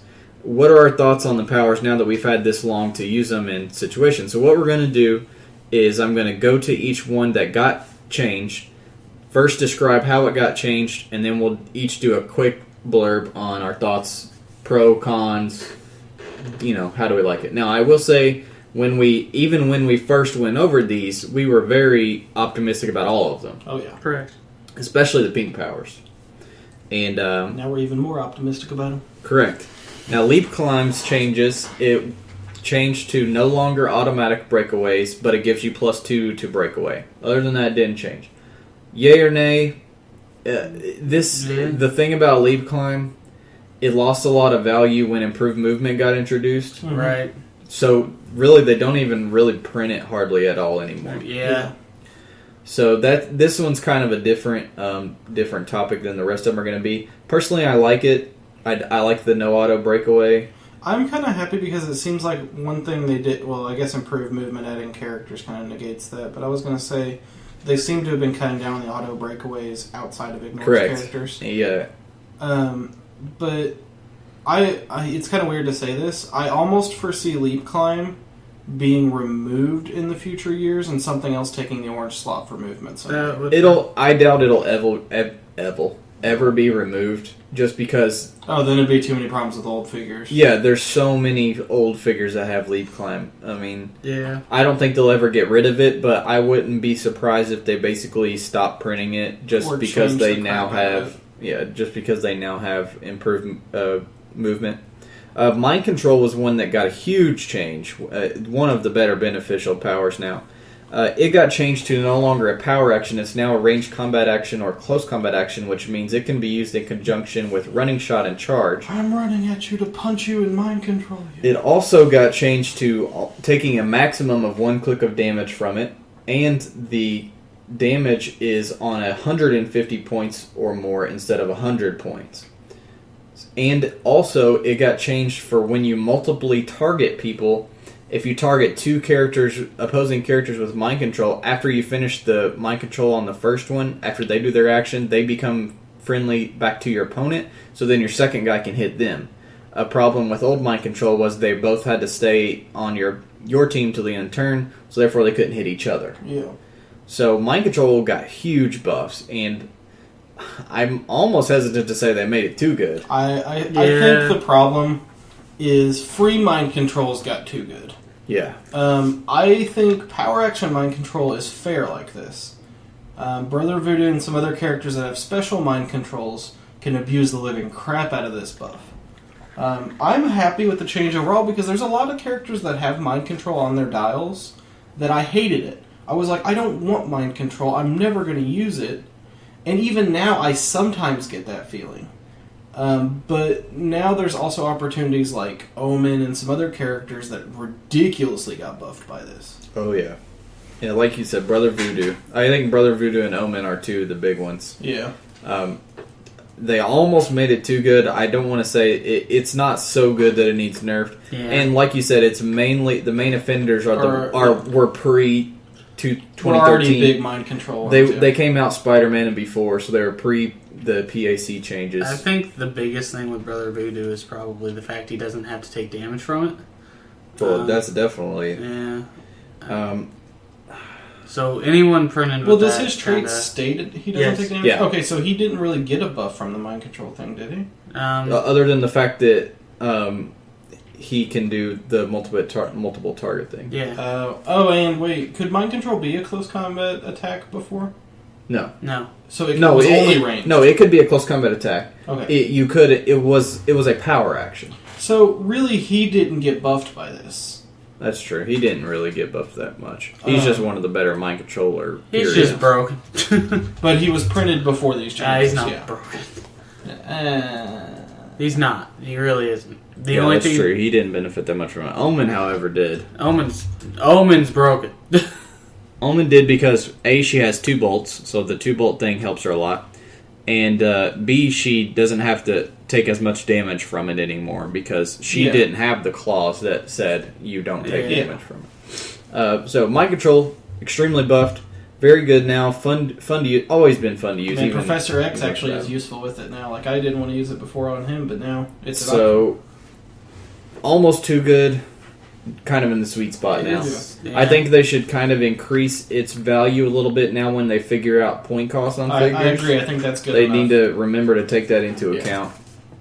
Plasticity got changed a lot too. I love the new plasticity. It now stops movement automatically when pieces move next to you. Now, you'll still get to do a running shot or a charge because they are a move and then an attack. However, this completely really hurts hypersonic characters because hypersonic is an attack that happens during the move. So since this makes you immediately end your movement, you do not get any attack if you haven't done it by the time you go adjacent to somebody with plasticity. It also got buffed mainly due to other powers getting worse. Yeah. It got buffed because Leap, Climb, and Hypersonic now have to break away, and now they have to deal with that. You're -2 to break away. Yeah. So Plasticity got buffed a lot. Definitely, I love it because there was a lot of pieces that Plasticity was almost worthless. It was kind of like Mind Control to me, where if I saw it on a dial, I wasn't happy that I had it. I want to say even worse though than Mind Control. Yeah. Now that it stops hypersonic, the hypersonic thing is the big one. I love it because plasticity characters and lockup characters like that have a defined role on your team now. You can use them and position them in such a way that your opponent has to arc around them to get around. Yep. And it brings and harkens back to placement. I really like the fact that it emphasizes good placement. It's chess-like. Force Blast got changed to now all attacks that you that deal damage, you may choose knockback. Now, I haven't actually gotten to use Force Blast a lot since that got changed, but it's always going to be very useful to have the option of choosing knockback whenever you want. Yes, sir. My biggest issue with it, honestly, and I'm still on the side that Force Blast is pretty worthless right now if you have it for your movement slot. Yeah. Even though it is an option, too many characters have charge or combat reflexes. And that, to make it worth it, I think it really shouldn't be ignored. Well, also because we just came off of Fear Itself where everything has charge. Literally. So everything. we'll see. The jury's still out a little bit. It's definitely a good thing. Force Blast, maybe even more so than Plasticity, was the power that if I had it, I did not give a shit.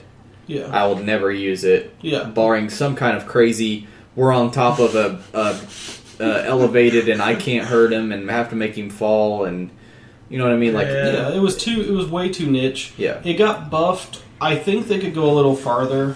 Either remove the knockback clause from charge and leave it on combat reflexes, or vice versa, or make it where it completely it can't be ignored. Well, one good thing about it is Energy Explosion got buffed, and it can now work in conjunction with Energy Explosion, so it'll be separating your guys from each other. Yeah. I feel like it got better than what we give it credit for, just because we haven't gotten to use it a whole lot yet. Well, I'm going to try to incorporate it here coming up. We're going to see a lot of it in IIM, I think. Oh, yeah. And I think we'll see probably some special Force Blasts. And Iron Man is a figure that it benefits a lot because he has a lot of range and he needs to stay at range, and Force Blast is going to help him stay at range because not only is he hitting you from 8 away, he's knocking you back 3 more squares to make it even harder for you to move in on him. I feel like I feel like Force Blast is probably best used as a free action right now. I still would not use it as a power action barring some the fact kind it's of a locked bizarre dice roll.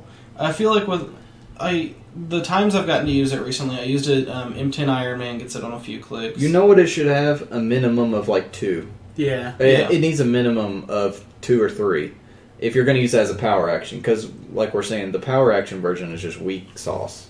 I'm fine with the free action version.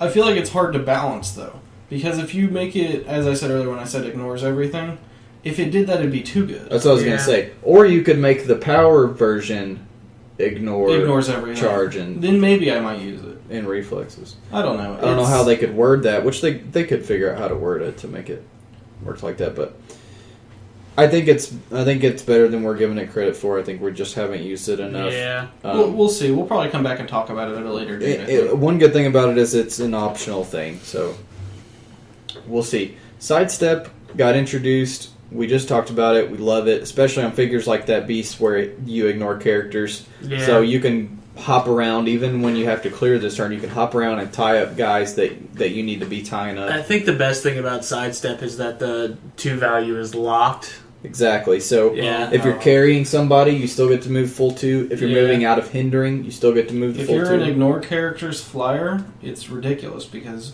you carry, you don't have to worry about breakaway. And even if you don't ignore characters, 50-50 chance to break away automatically for Cyclops or a ranged character or something like that. That's exactly what I was. That's yeah. exactly what I was going to say. Every time I've used it, it's just so good. Just the fact of getting a free chance at breakaway. I mean, what's it going to hurt? You know, it'd be sick, nasty, Sidestep and a free action force blast. Yeah, you have some sort of Cyclops that has that. Maybe that might be an AVX.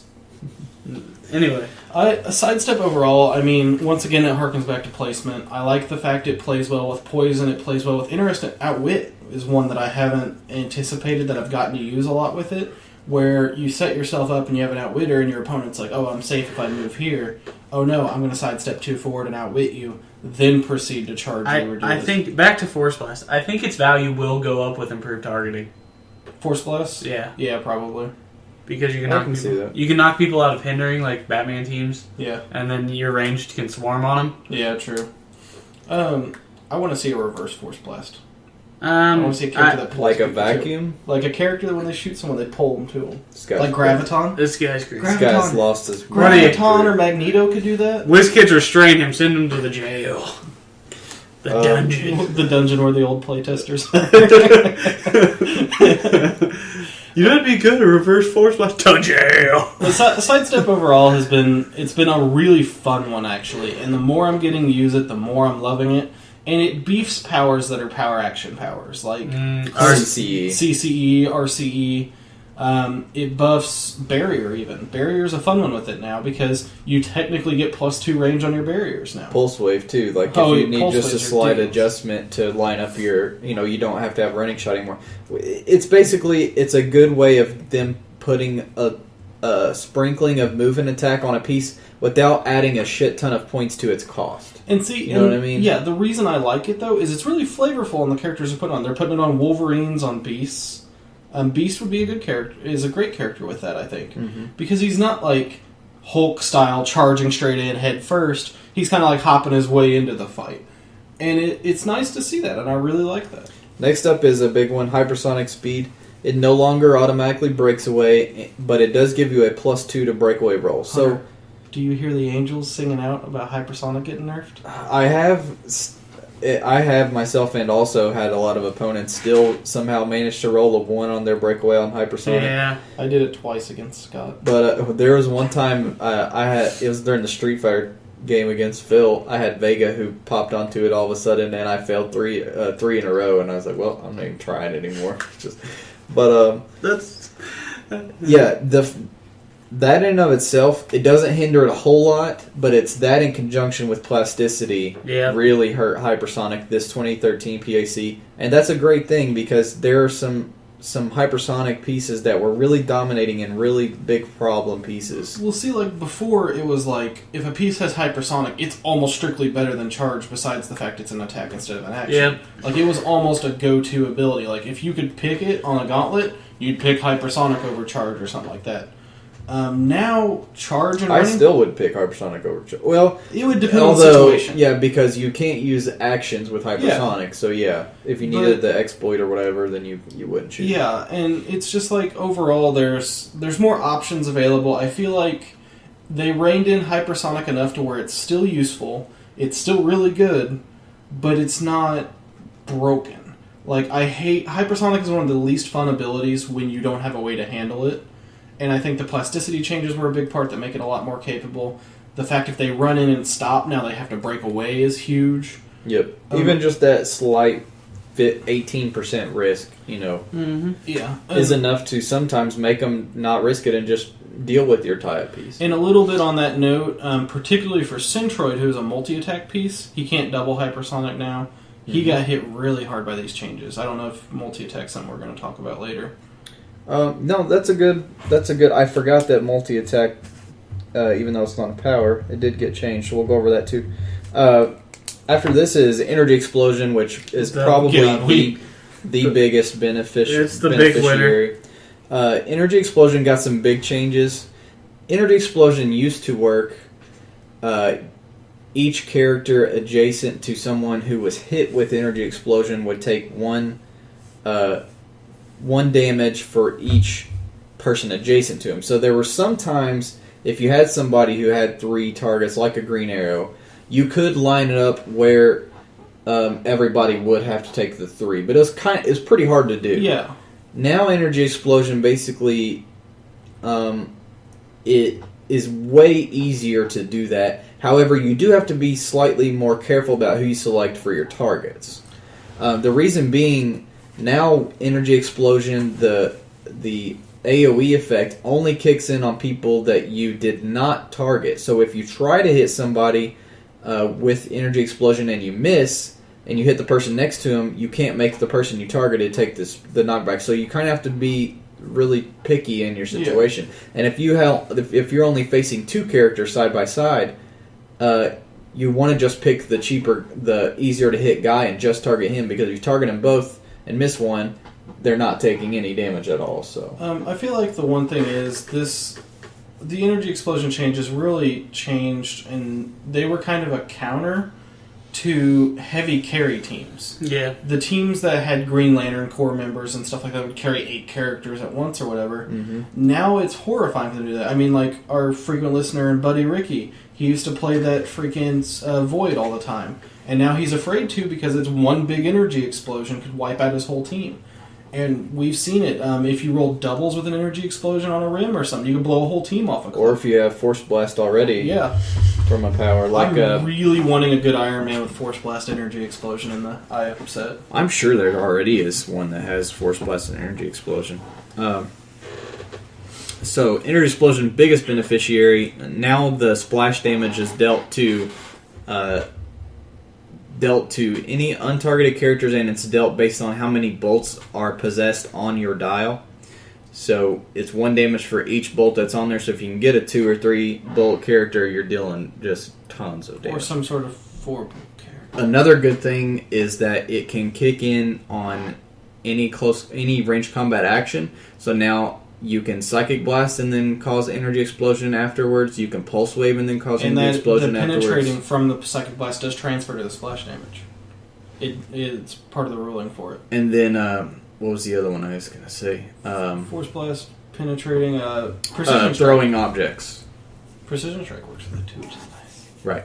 And one thing to note, though, that a lot of people mess up is range combat expert does not trigger energy explosion. And that's because range combat expert use a power action to make a range combat attack, so there's never a range combat action coming into play there at all. It's just a regular attack. Next up is Quake. It only got a small change. It now always knocks back hit characters too.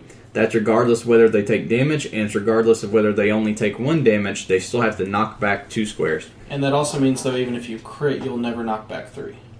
Right. Good, solid change. I like it overall. Yeah, because you're never going to... I hate to say it. You're really not using Quake outside of, like, Steel Energy situations for the damage. It depends on how expensive the piece it is. I mean, if it's a 50-point piece with Quake, I'm going to use it a lot. Oh, true. If it's a big, beefy piece who already can hit for 4, then no, I'm not going to use it that much. I kind of wish Quake ignored knockback. Yeah, that's what I was going to say. It's one of those. It's kind of like the Force Blast. Now that you're right. Now that reflexes got changed to not knockback at all, it really hurts knockback figures like powers like Force Blast and Quake. Super Strength changed a little bit. It no longer gives you an automatic +2 to damage when you try to destroy walls or blocking terrain or objects. You can, however, now pick up or put down an object every time you make a movement, so that's a very slight... It added some fun options with some old relics like the lanterns, though. Yeah, putting down an object really doesn't change the, I don't want to say use the term day to day, but like the average game, it's not going to affect at all. In fact, I don't think I've even seen anybody in a game that I've played with put down an object. However, there's tons of situations I can think of, brainstorm, that it would be useful. I've only done it once, and I had a character that had super strength and calculator, and I copied Batman ally off somebody, and I put my object down to put myself in stealth. Because it kind of shifted the line of sight a bit, but yeah, you're right. It's not an average day-to-day thing. I think it's a good option, though. Yeah, it's another surprise factor thing. Like, your opponents don't see it coming when you do it. The removal of the +2 to damaging walls, kind of a flavor hit. I don't know why but it wasn't necessary. I feel like that's what I was gonna say. I feel like it should still be there. I feel like it should just say this character can destroy walls, or something like that, regardless of damage. Incap got a slight buff, and honestly, I think this is how Incap should have always been. Incap's changes, now if the target already has 2 tokens before you do the Incap and you hit them, they have to take 1 penetrating. Whereas it used to be if they had willpower indom and they already had 2 tokens, there was no point. It wouldn't do anything.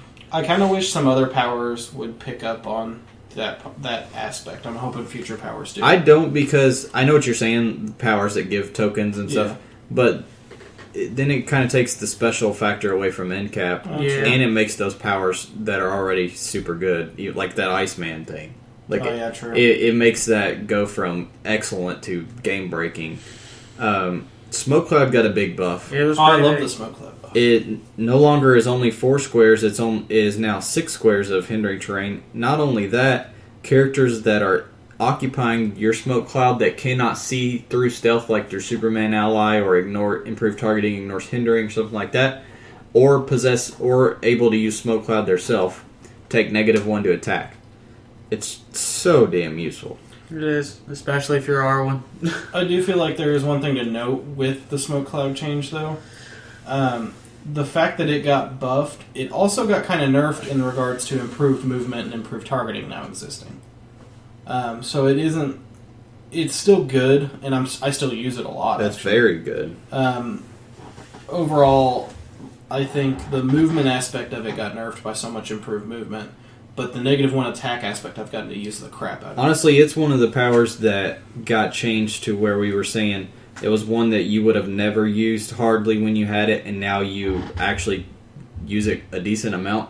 The only time I really ever used Smoke Cloud before the change was if I was running a solid, like, all Batman enemy team, and I was running like a cheap Robin who had Smoke Cloud. Like, I would waste an action on him to stealth the rest of my team. Now it's like, just that -1 attack on like 4 or 5 of their pieces is so worth it. Well, shifting like it's like a mega perplex. Yeah, the rule we've talked about before, where like I try to perk to where I have to roll a 5 because a 5 is almost a guaranteed attack, pretty much. Shifting an opponent from a 5 to a 6 is a pretty big swing in your favor. Shifting them from a 6 to a 7 is pretty big. A 7 to an 8 on some figures, that -1 attack is enough to heavily sway your luck in your favor. And on a whole horde of people is ridiculous. The next is Precision Strike, who was a brand new power. It cannot be evaded, which means super senses or any other special power that reads that someone can evade an attack will not get to dodge it with Precision Strike. They do still get Shape Change, however, because it's not technically an invasion. In evasion, the attack hasn't even happened yet. I don't know. There's an invasion of Precision Strike on all these dials. It also cannot be reduced below 1 damage. So even if you're hitting someone with Impervious, they're still going to have to take 1 damage. So if you can get a piece, especially a piece that has multiple targets in Precision Strike, or Energy Explosion Precision Strike. Yeah, you can ping 1, 2, 3 guys and make them all take 1, even if they all have reducers, which is excellent. Another thing I love about Precision Strike is just the fact that the way that they worded it, it works with basically every power. Yeah, you know, and I like the fact that was a lot of the shifts in this. They shifted a lot of powers like Energy Explosion, Precision Strike, and Force Blast to trigger on shot. They had too many of them that were like you had to choose between them, and although it's cool to have options and all, it made them unviable at times. Yeah. Having them auto-trigger, not only does it add synergy, it adds cool flavor, cool abilities, it just makes the game more easy to play. Like, oh, I'm going to shoot you, I have Precision Strike. As opposed to, I give my character a power action to use Precision Strike. And it's fun. Precision Strike's great, and as I said when they previewed it, characters that have guns that were formerly getting Penetrating Psychic Blast now get Precision Strike. Especially ones that didn't really deserve it. Yeah. I mean, there were so many figures with Psychic Blast that you're like, that doesn't really make that much sense. You know what I mean? I feel like the reason I like Precision Strike is, I don't want to say it's a nerfed Psychic Blast, but it's useful in its own ways. But at the same time, It has pros and cons that Yeah. Psychic Blast Yeah. doesn't. Yeah. So, like, if I have a Red Hood that has Precision Strike, which I'm sure we'll get one down the line at some point, him having Psychic Blast is weird. Like, him just ignoring all armor. Right. However, him taking some pot shots at a freaking Doomsday with Imperv or something makes a lot more sense to me. Where it's just slowly whittling him down a little bit. Overall, just great power choice. I'm very happy with it. And honestly, it's something that kind of needed to happen. We needed A super sense of We nerf. needed more ways around Impervious without outright getting rid of it. Yeah. Because that's one thing, especially new players always bitch about. They hate it. You know, Oh, they yeah, hate Impervious. Precision Strike allows you to slightly get around it without making defensive powers totally work. Yeah, and that's the other thing, like my brothers complain about a lot with Heroclix. They don't like how swingy defensive powers are. If you ignore them completely, they're worthless. But at the same time, they're really, really powerful. You need something like can't be reduced below 1. Stuff like that. It kind of evens it out and makes it less, I one-shot your big person, or I can't hurt your big person. Next up is Combat Reflexes. Combat Reflexes now does not get knocked. It used to only it would still be knocked back. However, it would not have to take knockback damage. Now it's just like Charge. It completely ignores knockback, and like we said, that makes it even harder now to use powers like Force Blast and Quake and actually knock people back.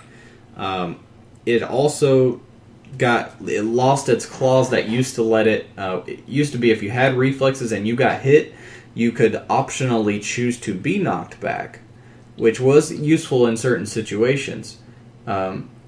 If you wanted to get back away from their primary target, make them have to chase you down again, or if they didn't have move and attack and they're meleeing you, then go ahead and choose to get knocked back. I feel like once again on the Force Plus thing, I feel like Combat Reflexes shouldn't ignore knockback. I feel like instead it should get some other secondary mechanic related to moving around or something while fighting. So like if you're hit with a melee attack, you can move one square still adjacent to the enemy or something like that. I like that. So like you're like rolling around them and swinging. And characters like Iron Fist that ignore characters on movement and stuff like that. Like even if it was just like one square movement when you get hit in a melee attack. Like there's potential and there's fun tricks with it. I like Combat Reflexes as is, minus the knockback thing is pretty much my stance on it. Yeah, I really did like the optional knockback though. I did too. I like having options. I like even powers that are situational. I like having options at all times. Invincible was a brand new power that got added. It's a pretty confusing power, especially when you first look at it, as far as figuring out how much damage you have to take, but once you get used to it and you kind of learn the formula, it's not too bad. It was the power I thought would be the most powerful out of all of these, and honestly, I think it's a little weaker than I was expecting, but it's still really good. See, I that was what I was saying. I thought everybody was kind of overhyping it a little bit. Just the fact that you can hit it for 2 and make it take 1. Because really what happened now keeps it in check. It disincentivizes hitting that character as opposed to protecting them from damage. Like if I have a 6 damage attack and I can hit your big beefer for 3, or I could turn to the left and smack and one-shot one of your weaker characters, sometimes I'm going to take that weaker character out just to not waste that object I'm swinging with. And there's a lot of situations like that now. It's still really good. I love the flavor of it. I love the fact Penetrating Side Blast doesn't go through it. Once again, it's less swingy. It's not, I have no defense ability. It's, I'm going to take one blast for a big thing, get in, and just beat down somebody. Yeah, I like it too. I think it was a good addition. it's pretty great. Mainly the fact that it doesn't get Psychic Blast and Exploit Weakness don't cut through it. So, and it makes your opponent think about, like you said, it does. There have been times where I've, like that. Like Colossus. When I had Rogue on Colossus, I was like, I could pretty much take Iceman out right now. Or I could knock this Colossus down, who, if I don't hit him off of his starting values, is going to just eat my team for dinner. My favorite thing is the look on an opponent's face, though, when they try to pick you off for 2 damage off your Invincible, and you click to Invincible again, they're like, "Gah!" Like that Colossus does it. He's got 2 clicks of it in a row. Range Combat Expert and Close Combat Expert both got the same change, so we're going to put them together. This might be my favorite choice. I think it is. It really should have been like this the whole time, honestly. It used to be, it would allow you to get +2 damage when you made either a ranged combat attack or a close combat attack, respectively. Now it gives you the option of putting +2 to attack, +2 to damage, or doing 1 to each. And this is something, like I said, should have been there the whole time. It's kind of a no-brainer in my opinion. And it's so nice to have that. And it better represents the power, too, flavorfully. And that's what I was going to say, is it's kind of cool because I can foresee a future piece maybe that gets to choose 3 to distribute or something like that. Like, there's so many potential options for special abilities with it now. See, in my head, when I think of, like, if I try to think of it flavorfully and use my imagination, when I think of somebody who has ranged combat expert like a Deathstroke, I think of him picking the right tool for the situation because he's an expert. If he needs to hit harder, he'll choose the sniper rifle and do the +2 damage. If he needs a better chance of hitting, he'll choose an SMG, take the +2 attack, get more bullets and a better chance of hitting. Like, you know what I mean? Like, or but something like that. Or, you know what I mean? Like, that's how I picture that in my head, is having the options being an expert and having that, instead of just hitting harder. I don't see CCE on, like, a Hulk, or even Colossus to a point. I prefer it on, like, an Iron Fist or something, because it's more flavorful there. It's like, is he going to use, like, a light punch that's going to guarantee hit an opponent in a weak spot? Right. Or is he going to completely uppercut him and go for broke? I love the flavor for it now, and it's so... God, it made so many pieces good that were mediocre before. That Iron Fist benefited so much from it. It was already a good piece.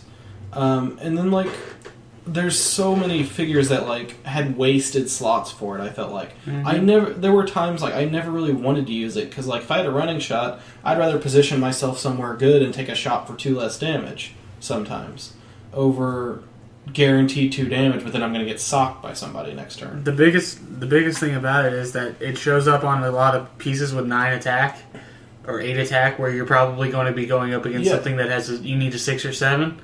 So why not just go 1 and 1, guarantee you'll probably hit that, and instead of Well, like we said, it just gives you more options. Yeah. Options are always what you want in Heroclix. And I think 1-1 is probably the most common choice for me. Well, it has honestly, to be. I think I go 1-1. I usually go +2 to attack, honestly. Yeah.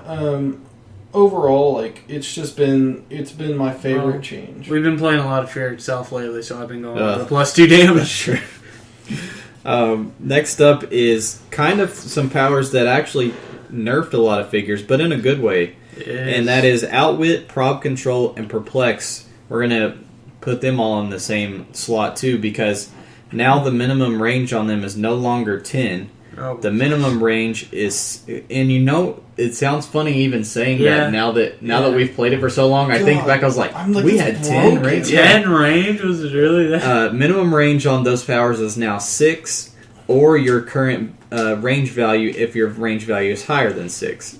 So it really adds more value on some high range pieces.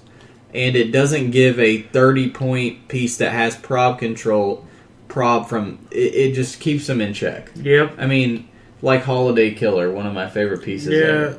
But he's still got a pretty nasty range. He does, but it's just like, you have little 35-point pieces like that outwitting from across the map. It's bullshit. In stealth. The thing I like is this didn't touch the expensive pieces. It touched the little ones. Yeah. So, like, the Doctor Stranges of the Thanos... Touch the little ones. Shut up. I knew someone was going to comment. The Doctor Stranges of the Thanoses that have the 10s and the 12s, they can outwit and prob from across the map now still. But that makes sense for those characters. it didn't make sense for like a hooker to be perplexing from halfway across the I don't know what you're talking about. Tony Stark gets around. I don't know. When I see hookers from across the street, I'm pretty perplexed. I'm pretty interested in what's going on. That was Baby on I me think, plus something. I think that's one of them that went. That's one of the ones that changed how the game played fundamentally on a really high level. Like, out of all these changes, if you ask me which one really changed how we played Heroclix, I think that one kind of affected a lot of stuff. And That's a good point, and the reason I think it is that way is because of the fact of how many pieces have Outwit Problem Burger. yeah. I mean, that's 3 different powers, and they're 3 decently common powers. It made the game better, in my opinion. It did. I mean, I completely agree. In fact, this was the best change out of all of them. there's no way you can't sit there and say that I missed 10 range. Every time I think back to it, I laugh. I know, that's what I was saying. I'm like, how did you guys play like this? As I was reading it, I was like, I can't believe we had 10 range Outwit and it's 10 range Prob. such bullshit. Next up is Empower, which was also a brand new power.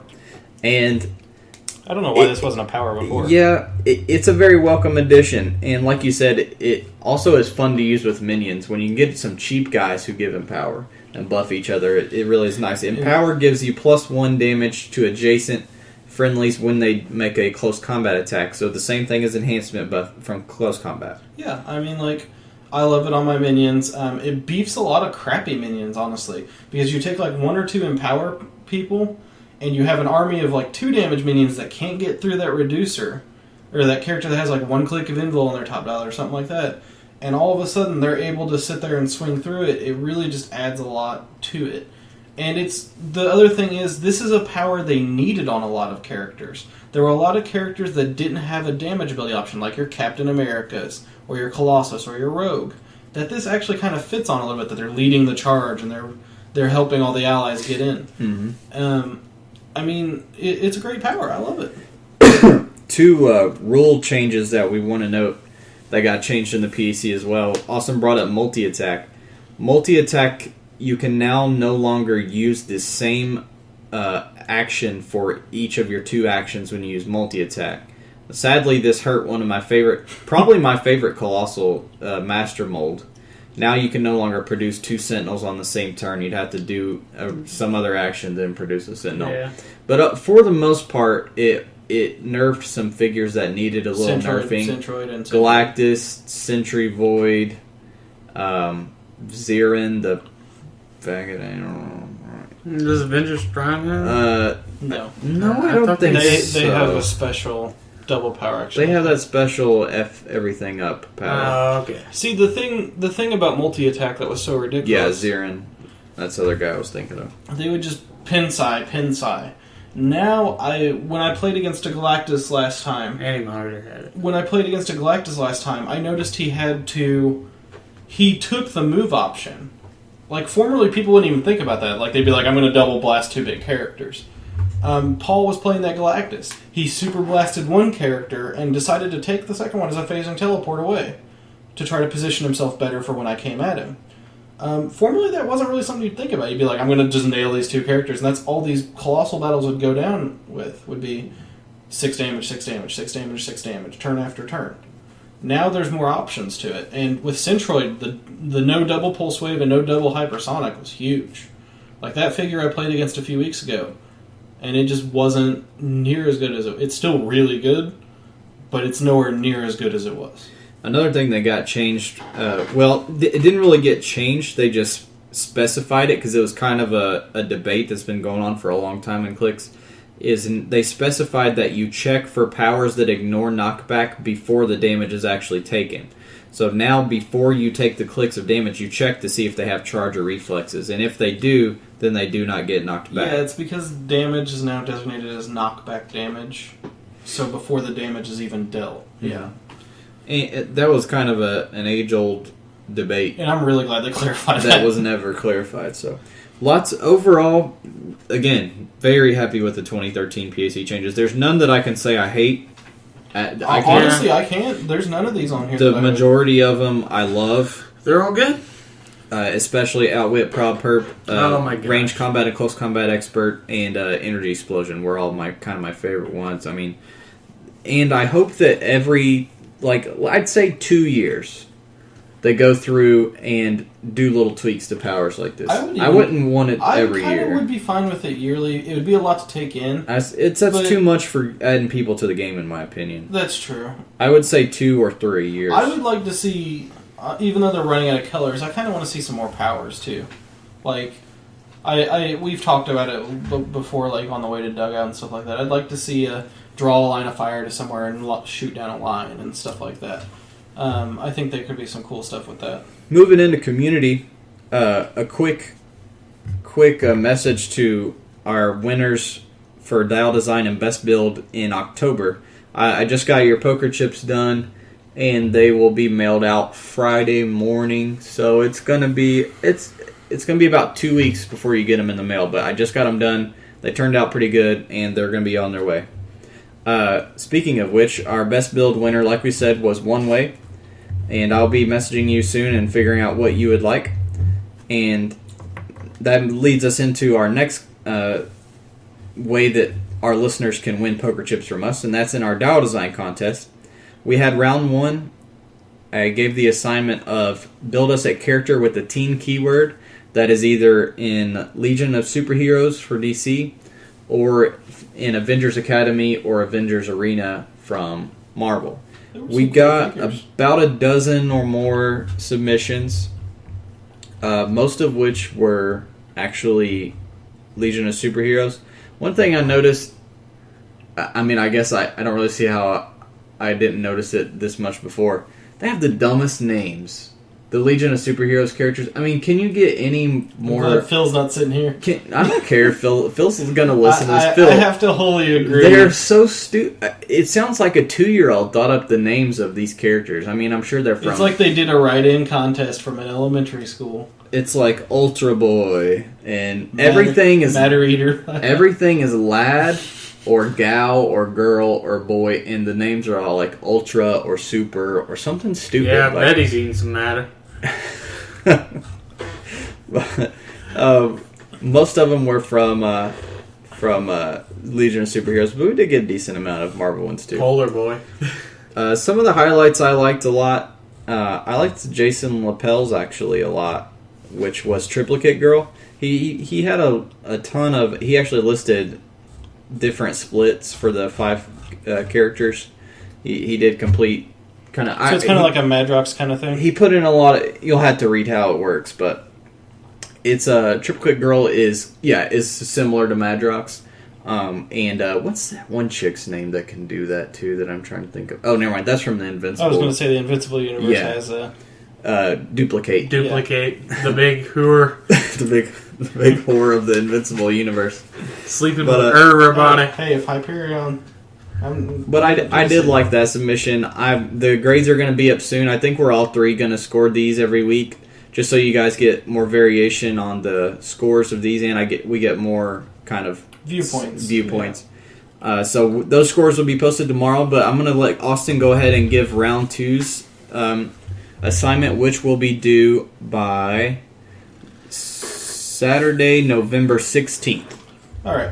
So the frequent listeners already know I'm a big Iron Man power fan. What? Wait a minute. I know. We're at... Who's Iron Man? In honor of Invincible Iron Man coming out, I want a power armor character. They have to have the armor keyword.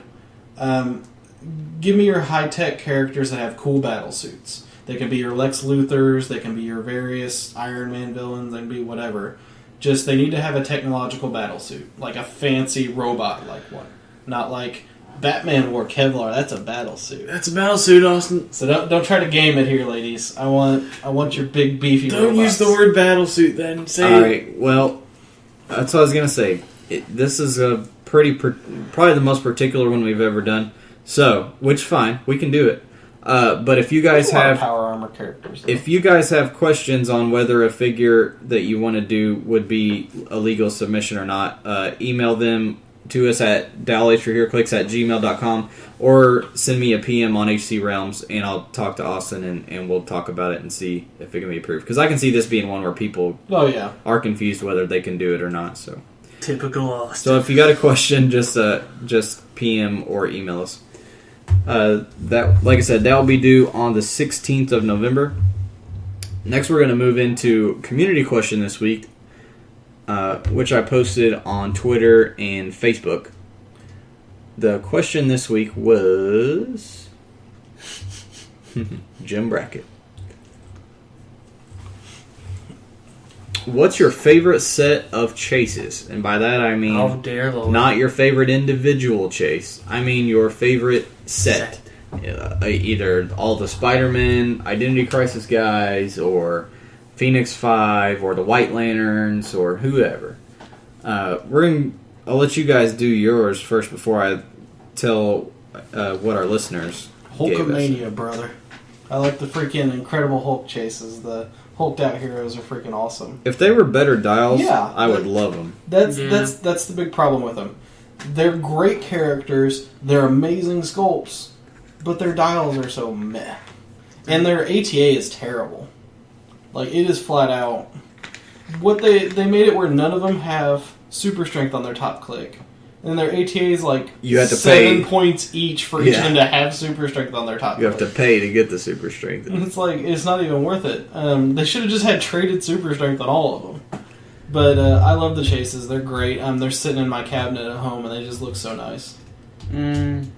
Yeah. Punky Drewsta, who you like, buddy? This is a rough one, you know. I know there's a lot of things. There's a lot of I good mean, sets. There's the White Lanterns. I do like them a I like lot. the Superman chases, too. The Batman chases I liked a lot. Yeah. I'm trying to think. I'm gonna pick Streets of Gotham. The The Devil Bats? Yeah. the 3 Batman. I do like the Devil Bat. Or not the Devil Bats. The Ghosts of Batman Past. That's it. Man, I'm trying to think of Or the Ghosts of Batman. mine because I'm trying to think of ones that I actually really play. You know what I mean? Like love and If I had to pick, they're all cool. Chaos War had probably like The most playable ones. And so many cool options too because See- it wasn't a niche group. It was just like Marvel Universe. you cool can't go duos. back Thor too far Achilles. because not until like maybe 75th anniversary they didn't even have sets of chases. There were just 1 or 2 chase pieces per set. Right, you're right about that. Because I mean, but then they started adding more and more chases, and I only have so much to choose from, and I'd probably have to say Streets of Gotham. I like the M10 and DC10 chases, too. I The did, Skrulls, especially the scrolls. Yeah, the Skrulls Skrulls are particularly. pretty cool. But I think my number one. I think I am going to go with Chaos War. It's probably the best. I mean, There were so many. First of all, Doom King, I freaking love. I love Ant-Man and Wasp. It's a very playable piece and a very fun piece to play. Hawkeye and Mockingbird are really good. Thor and Hercules I haven't got to play yet. Sentry Void, everybody knows is good. Avengers Prime's good. I haven't played it yet, but Scarlet Witch and Wonder Man. now are there. the 2 Switch versions, I have them, but I haven't played them yet. They don't look too exciting. they're really, having played them both, they're not... The that Vision great. and Scarlet Witch one's okay. They're I've okay, played they're against just the not- Vision one, and it was pretty. Their dumb. lack of willpower on both of them is pretty... Eh. really hurtful. Overall, my only issue with the Chaos War chases was you had all these cool duos, and then Sentry and Void felt kind of thrown in there. Like, I felt like that would have been better super rare or something. Yeah, it was a duo. Technically, they tried to make it a duo, but yeah, you're right. It doesn't really. Yeah, the rest are like Avengers team-ups or Doom and Kang. Doom and Kang is one of the coolest pieces. I just love the fact that you have They to stop. break down. Yeah, in midway, and they can't get along anymore. The most common answer was Phoenix 5. There was a pretty good mix of answers on this, I have to say. One of the questions, usually there's like an outright winner. This one was pretty mixed. I'd say there's probably a tie between Chaos War and Phoenix 5. A decent amount of people did say the Skrulls and the Spider-Man chases as well. See, the Spider-Man chases, I'm split.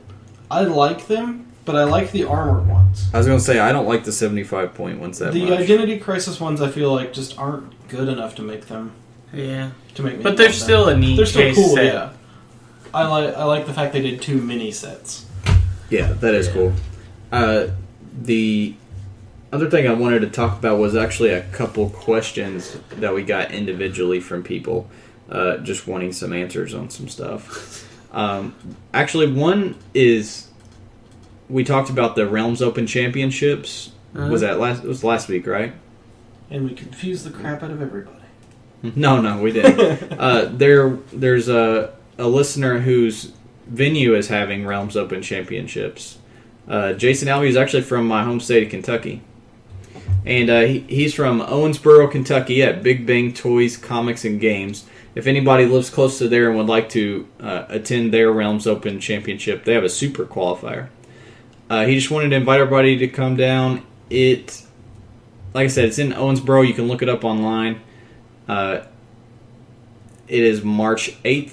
So it was nice to get an invite from him. He was inviting us. It's a pretty good drive for us. It's almost 4 hours. Wait, when is it? It's not till March. Okay. But I just wanted to kind of read this just to let you guys know if you guys have Realms Open Championships coming up and you want me to mention them on air and you want, just to get them out there so that other people are aware of them, especially people, like we talked about last week, there's a lot of times where there's venues in your area within an hour or so that you don't even know exist. You know what we need to do? We need to sit down and I need to go on Realms, make a post about it, and get someone to do a Google Map group and just tag all the Open Championship places and all the Clicks venues that we have. Well, there's a separate forum thread on... well, I guess the WizKid event system lets you do it to a point, but it's not... Yeah. There's a separate thing on HC Realms right now where they're going to start listing all these two. So if you guys want to post them on there, you can do that. But yeah, if you want to send them to us and we can throw them out there and hopefully some of our listeners can meet each other, and if we get some that are close to us, we can attend as well. We also had an email from David Okena, who I think is also on our Facebook email. He says, "Hey guys, love the show. I have a question about Longshot's trait. It's broken as And crap. how it works against Impervious and etc. I'm confused because there's two parts to the trait." So, Leave long shot, I'm assuming? yeah, the only there is Longshot, isn't there? So, first I'll read Longshot's trait and then we'll go over how it works. All of Longshot's hits are crit hits. If Longshot rolls a 12, the attack cannot be evaded, damage dealt is increased by an additional 1, and damage can't be reduced below 3. Now, first thing I want to note is when you make an attack against multiple targets, each hit target takes the extra 1 for a crit. So if Longshot hits 3 people with his 3 bolts, they each take an extra 1 from his trait. That's just on the regular one. Yeah. If he managed to roll a 12, they would each have to take 2. Effectively making him dish out 8 damage total with his 6 from that, and then the 2 more from his regular. So his question is how it works against Impervious with the part where it says if Longshot rolls a 12, the attack can't be evaded, damage dealt is increased by 1, and the damage can't be reduced below 3. So typically, if it's Longshot against Impervious, if he just rolls a roll that is not a 12, that is a hit, he's not... That first part of the clause where it just says all of Longshot's hits are crit hits, that is separate from the second part where it says if Longshot rolls a 12, blah, blah, blah, blah, blah.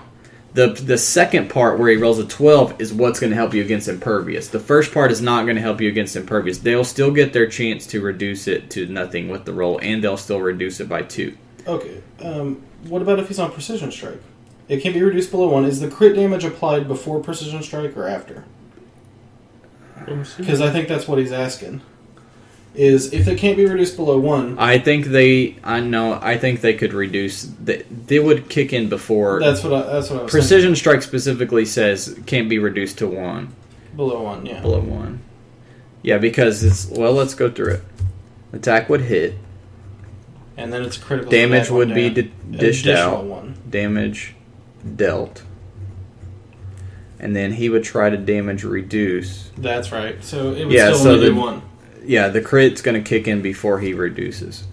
So yeah, now the second part is what's going to help you against Impervious. If you happen to roll a 12, then you get the second clause. It can't be evaded, and damage does increase by an additional 1, and damage can't be reduced below 3. So, if you hit them for 5, they're still going to reduce it by 2, but they can't get rid of that 3. Or if they roll a 5 or 6, it would still be 3. Right, that's what I'm saying. And even if they hit their impervious roll, they still have to take 3 damage. If you're only dishing them 3, then there's basically no point in them rolling at all, because they're going to have to take that entire 3 damage. It's ridiculous. Against Invincible, it's not going to help you as much, because Invincible does not reduce damage. It's a separate... It works separately. Yeah. So hopefully that answers your question somewhat. We had a question on Gmail from Jason Lapel. Basically, I'm going to kind of sum this up. He's talking about, and this is something that I hated when we saw the distribution on Iron Man. I think we all kind of said we didn't like it. There's going to be 13 commons, 13 uncommons, and or 16 common, 16 uncommon, 13 rare, 11 super rare, 4 prime, 5 traces. It's so stupid. Yeah, it's a very... There's more than a third of the set is really hard to obtain pieces. Like, the rarity is getting a little absurd. I don't like it. If it was like Mage Knight, where there's generics are the only commons, maybe. But the fact that most of these commons are figures I don't want more than one of. Like, even the minions to a point, they have to tickle your fancy to be the kind of minion you want a ton of. And personally, we don't like the Prime scheme anyways. I hate the Prime scheme. I can't stand it. I think it's another way of draining money out of the consumer. I think if the Prime... okay, let me go over. The Prime idea itself, as far as there's a character and then there's a second version of it, the same number, A and B, that's fine. I'm not saying the Prime aspect. I'm saying the rarity way they do the Prime, where there's only one Prime in a case and one chase in a case. It's fucking absurd. It's ridiculous. Yeah, that's what I'm saying. I'm telling you, why are there the same amount of commons and the same amount of uncommons? What makes the uncommon uncommon?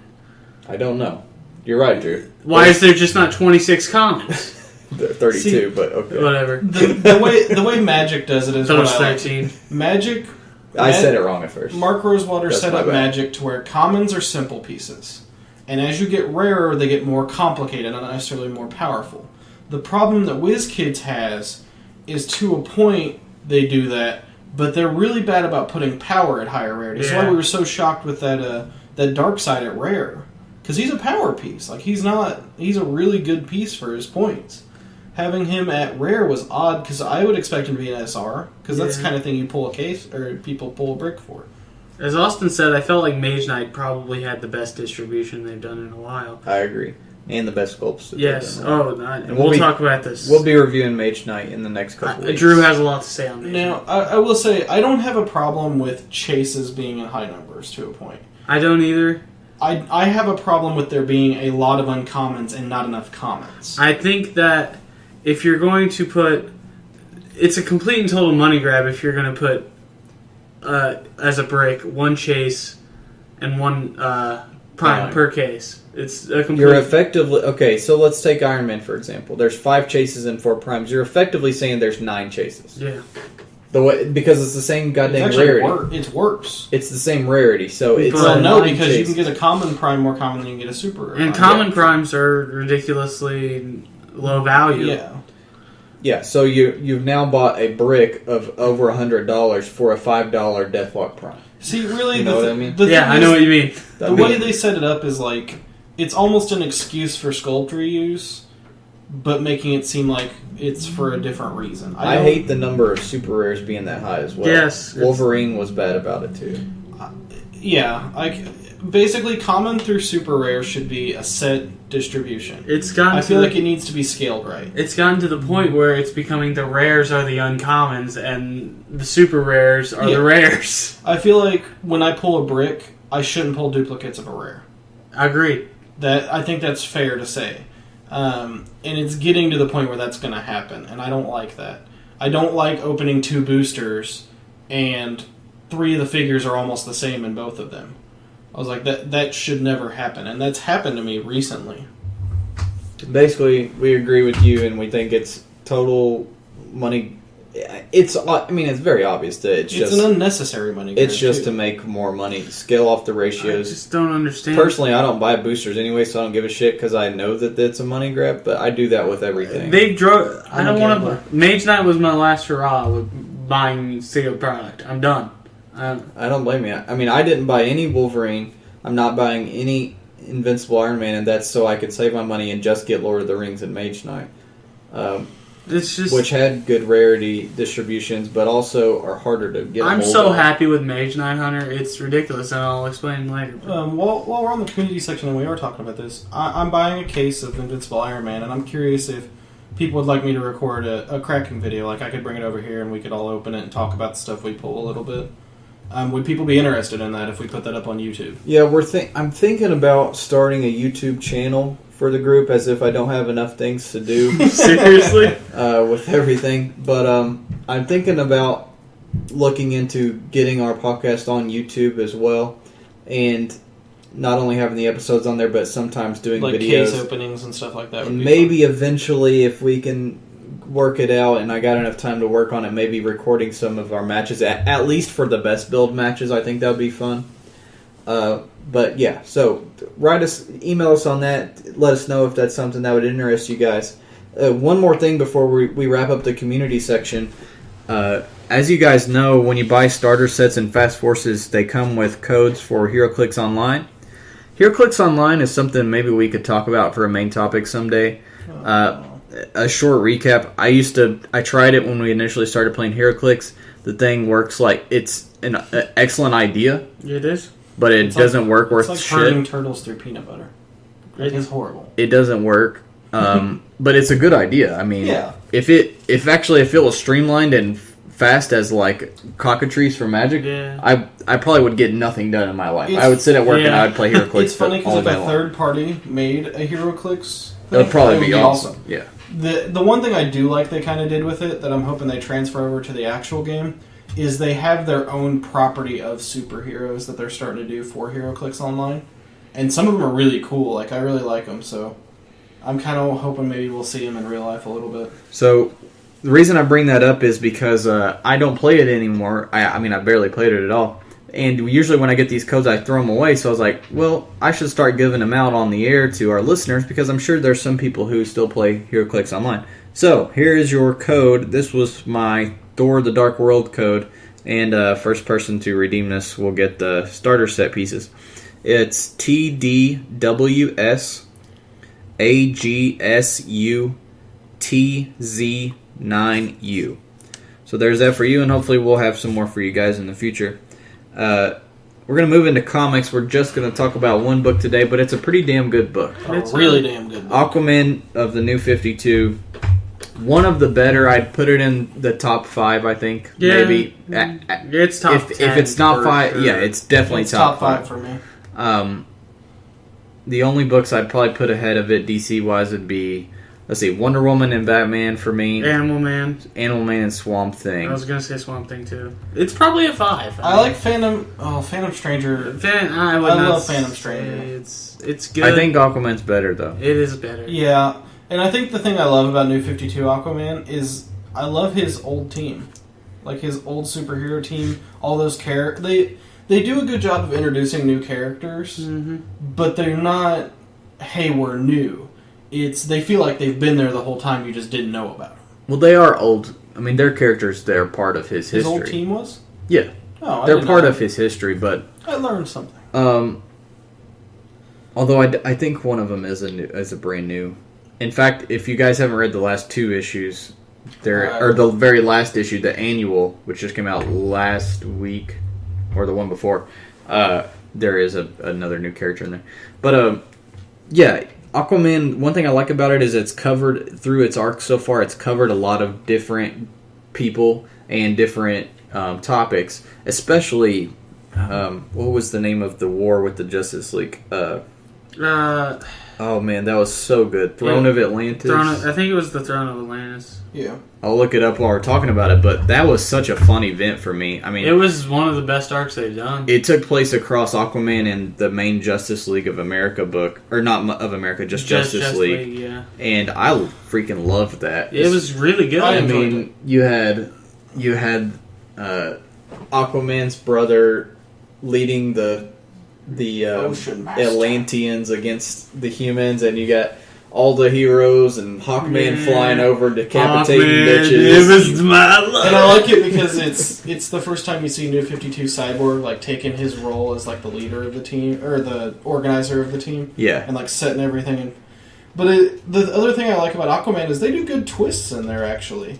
Like there's been a few like oh shit moments for me like where it's like Throne of Atlantis is a long enough out that I can spoil stuff, right? Yeah. Yeah. Okay. Where when you find out like the advisor was behind it Yeah. and set it up, like I was like, oh shit, and it's great. I love, and Johns does a good job of that. He sets stuff up like that where characters have these little. I love two-faced characters that are done well.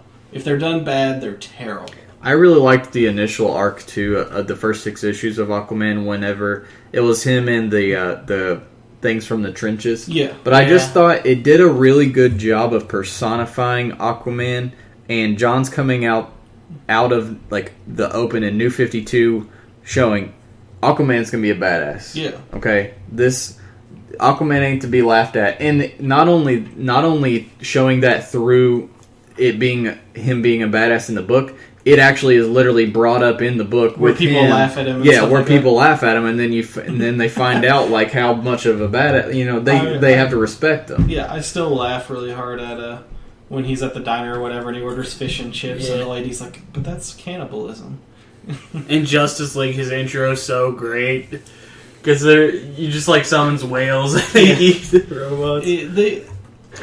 It's like I never was an Aquaman fan before. Like you remember, me and my brothers used to crack jokes about him all the freaking time, and we still do sometimes. Sometimes, but now it's not serious. This is the first time in a long time that I've sat and read Aquaman's dedicated book. I've read Justice League Forever, so I've seen a lot of Aquaman stuff.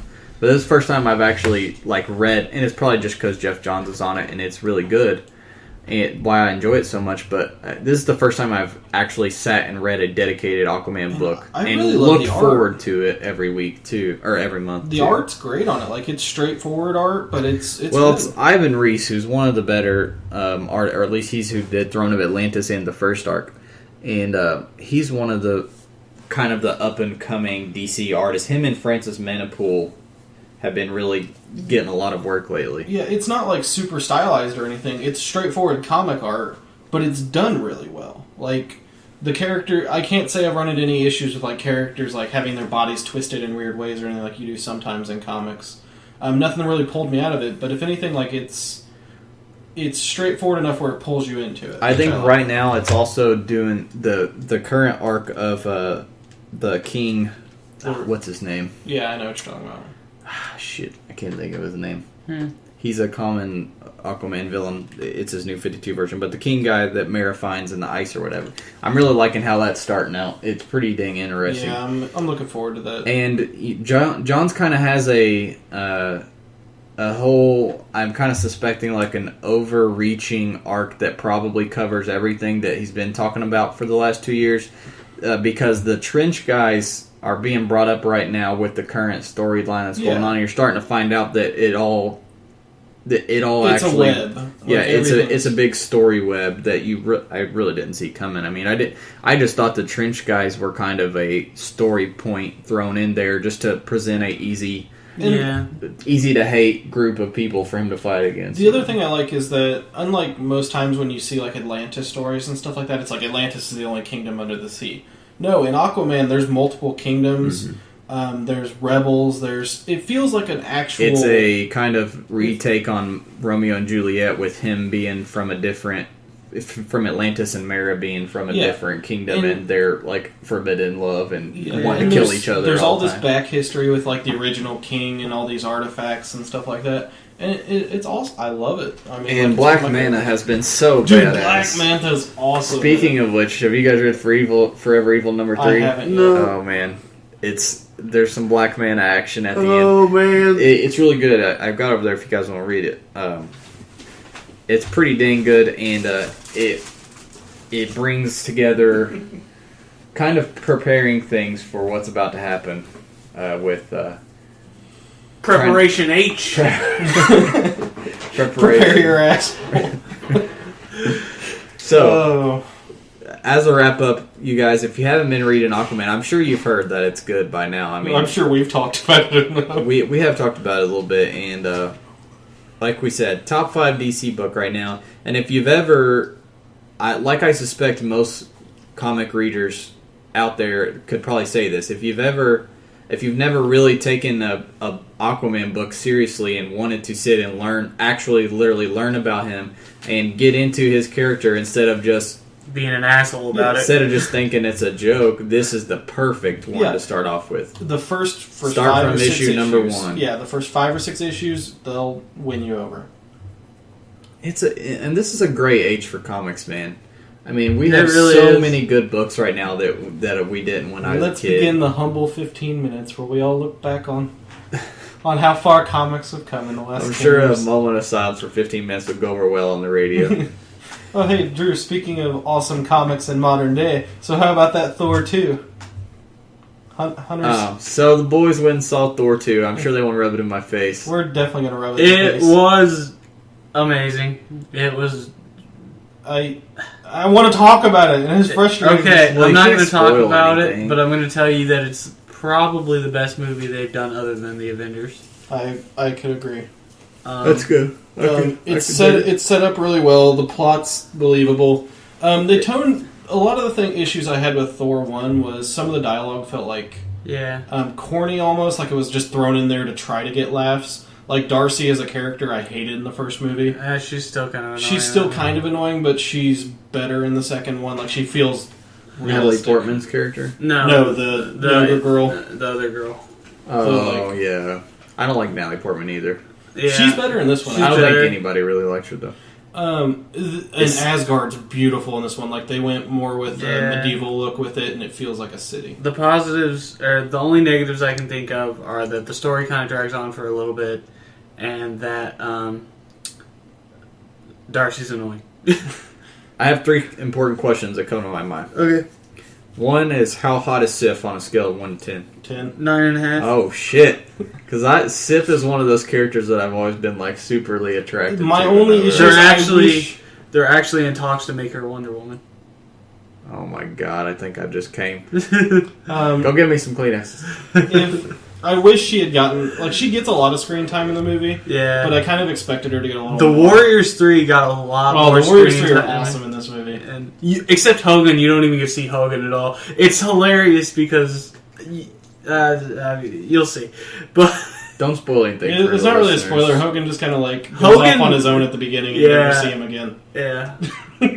Okay, second question. Uh-huh. Is Heimdall still, like, a mega badass? Yes! Heimdall's huge in this movie. Yes! I love Heimdall and the actor who plays him, who also played Strange. There is a moment in that movie that You will love. cry. You will. It was All the right. best thing I've ever seen. It's just... It was such a good... Like, overall, out of all the movies, coming from Iron Man 3 to this was great. Oh my god. Because Iron Man 3 was such What's a low your third point. question? I'm really interested in how they do Malekith, because I like Malekith, and Okay. I just love how creepy Malekith always is. Like, if you like creepy, buddy, you're right up the right alley. Malekith has this creepy, and they're doing a good job with him in Thor: God of Thunder right now in the second arc. They're perfectly got him personified, where he's like creepy, but he's scary in a way that he's just so damn sadistic and just ruthless. But he has this kind of creepy aspect to him. I just hope he turns out well in this movie. He's really well done in this movie. He definitely, like, you feel uneasy when he's on screen, which is good. Like, that's how he should That's be. what I mean. The best moment you get from Malekith is when he is with Curse on going to do something in somewhere. He speaks Dark Elfish, like, the whole yeah, movie. there's a And lot of Dark Elvish. They did that really well, too. I'm really happy they went with that instead of just English all the time. He speaks English a couple times. Yeah, but it's only when he's, like, talking to Thor, the Asgardians, and stuff like that. Whenever he's talking to other Dark Elves, which is a lot, actually, it's in Dark Elven. And it's always really well done. Like, When you go see this movie, don't look at the internet, please, for the love of God. Because don't spoil anything for yourself here. I didn't, and it was great. I did, and it was amazing still. I never do anyways. This is something I talk to you guys about all the time. If there's a movie that I really want to see, I don't even watch previews. Like, if a preview comes on a commercial, I change the channel. Yeah. Because I don't want to know anything. I like going into movies with a fresh, open mind. I've heard that the trailer does spoil it, so don't watch Well, it. remember, I threw a fit on Cap. I threw a fit on the Cap trailer because there's It showed the moment, all the best moments. There's the moment where he jumps on the grenade, and then they show that it was a fake grenade, and it's like, that would've been fucking huge. spoiled that for so many people because I experienced it firsthand, and then I saw the preview, and when I experienced it fresh, that was such a big moment for me, like a defining moment for him. But in the previews, everybody and their mom who saw the preview... I saw the preview, then and I it's just kind not of chuckled when I special. had There's It's not also, special. when you go, there's also going to be a trailer for Winter Soldier beforehand. And it looks pretty good. Oh, Winter Soldier, like, I was not hype at all for that movie. Sorry, Ricky. I tell you what I'm hyped for, fucking Galactic Guardians of the Galaxy. You I need can't to wait. go see this movie. Go I'm guessing- watch the movie. I already am assuming that the end credits have something to do with Guardians of the Galaxy. Just go watch the movie, I'm not Hunter! telling you. I'm not telling Just you. watch I'm not it! telling you. God dang it, you guys. You're going to make me have to watch it, like, right now. We invited you last night. We You didn't invited go. you. Hunter didn't want anything to do with us. He had a girlfriend and a life. You know, sometimes getting laid is more important. I'm sorry, but Pussy Boy. No, I'm just kidding. I wasn't getting laid. You were watching the Pacer game. I was watching the Pacers, who are 7-0, baby. Pacers are kicking some major ass. All right. You know who Anyways, didn't tonight? The Colts. let's move into our outro, guys. Email us questions and feedback on the YouTube idea at dialhforheroclix@gmail.com. Thank you guys for listening and supporting us. We also have a Twitter and a Facebook account. If you guys want to like us or chat with us there. On Twitter, I try to keep up to date on retweeting whenever they spoil new dials. So if you guys want like pretty quick response on when new figures are spoiled, I usually have them up on our Twitter within an hour of whenever they're revealed. And sometimes I post things that people find out from shows and stuff on there too.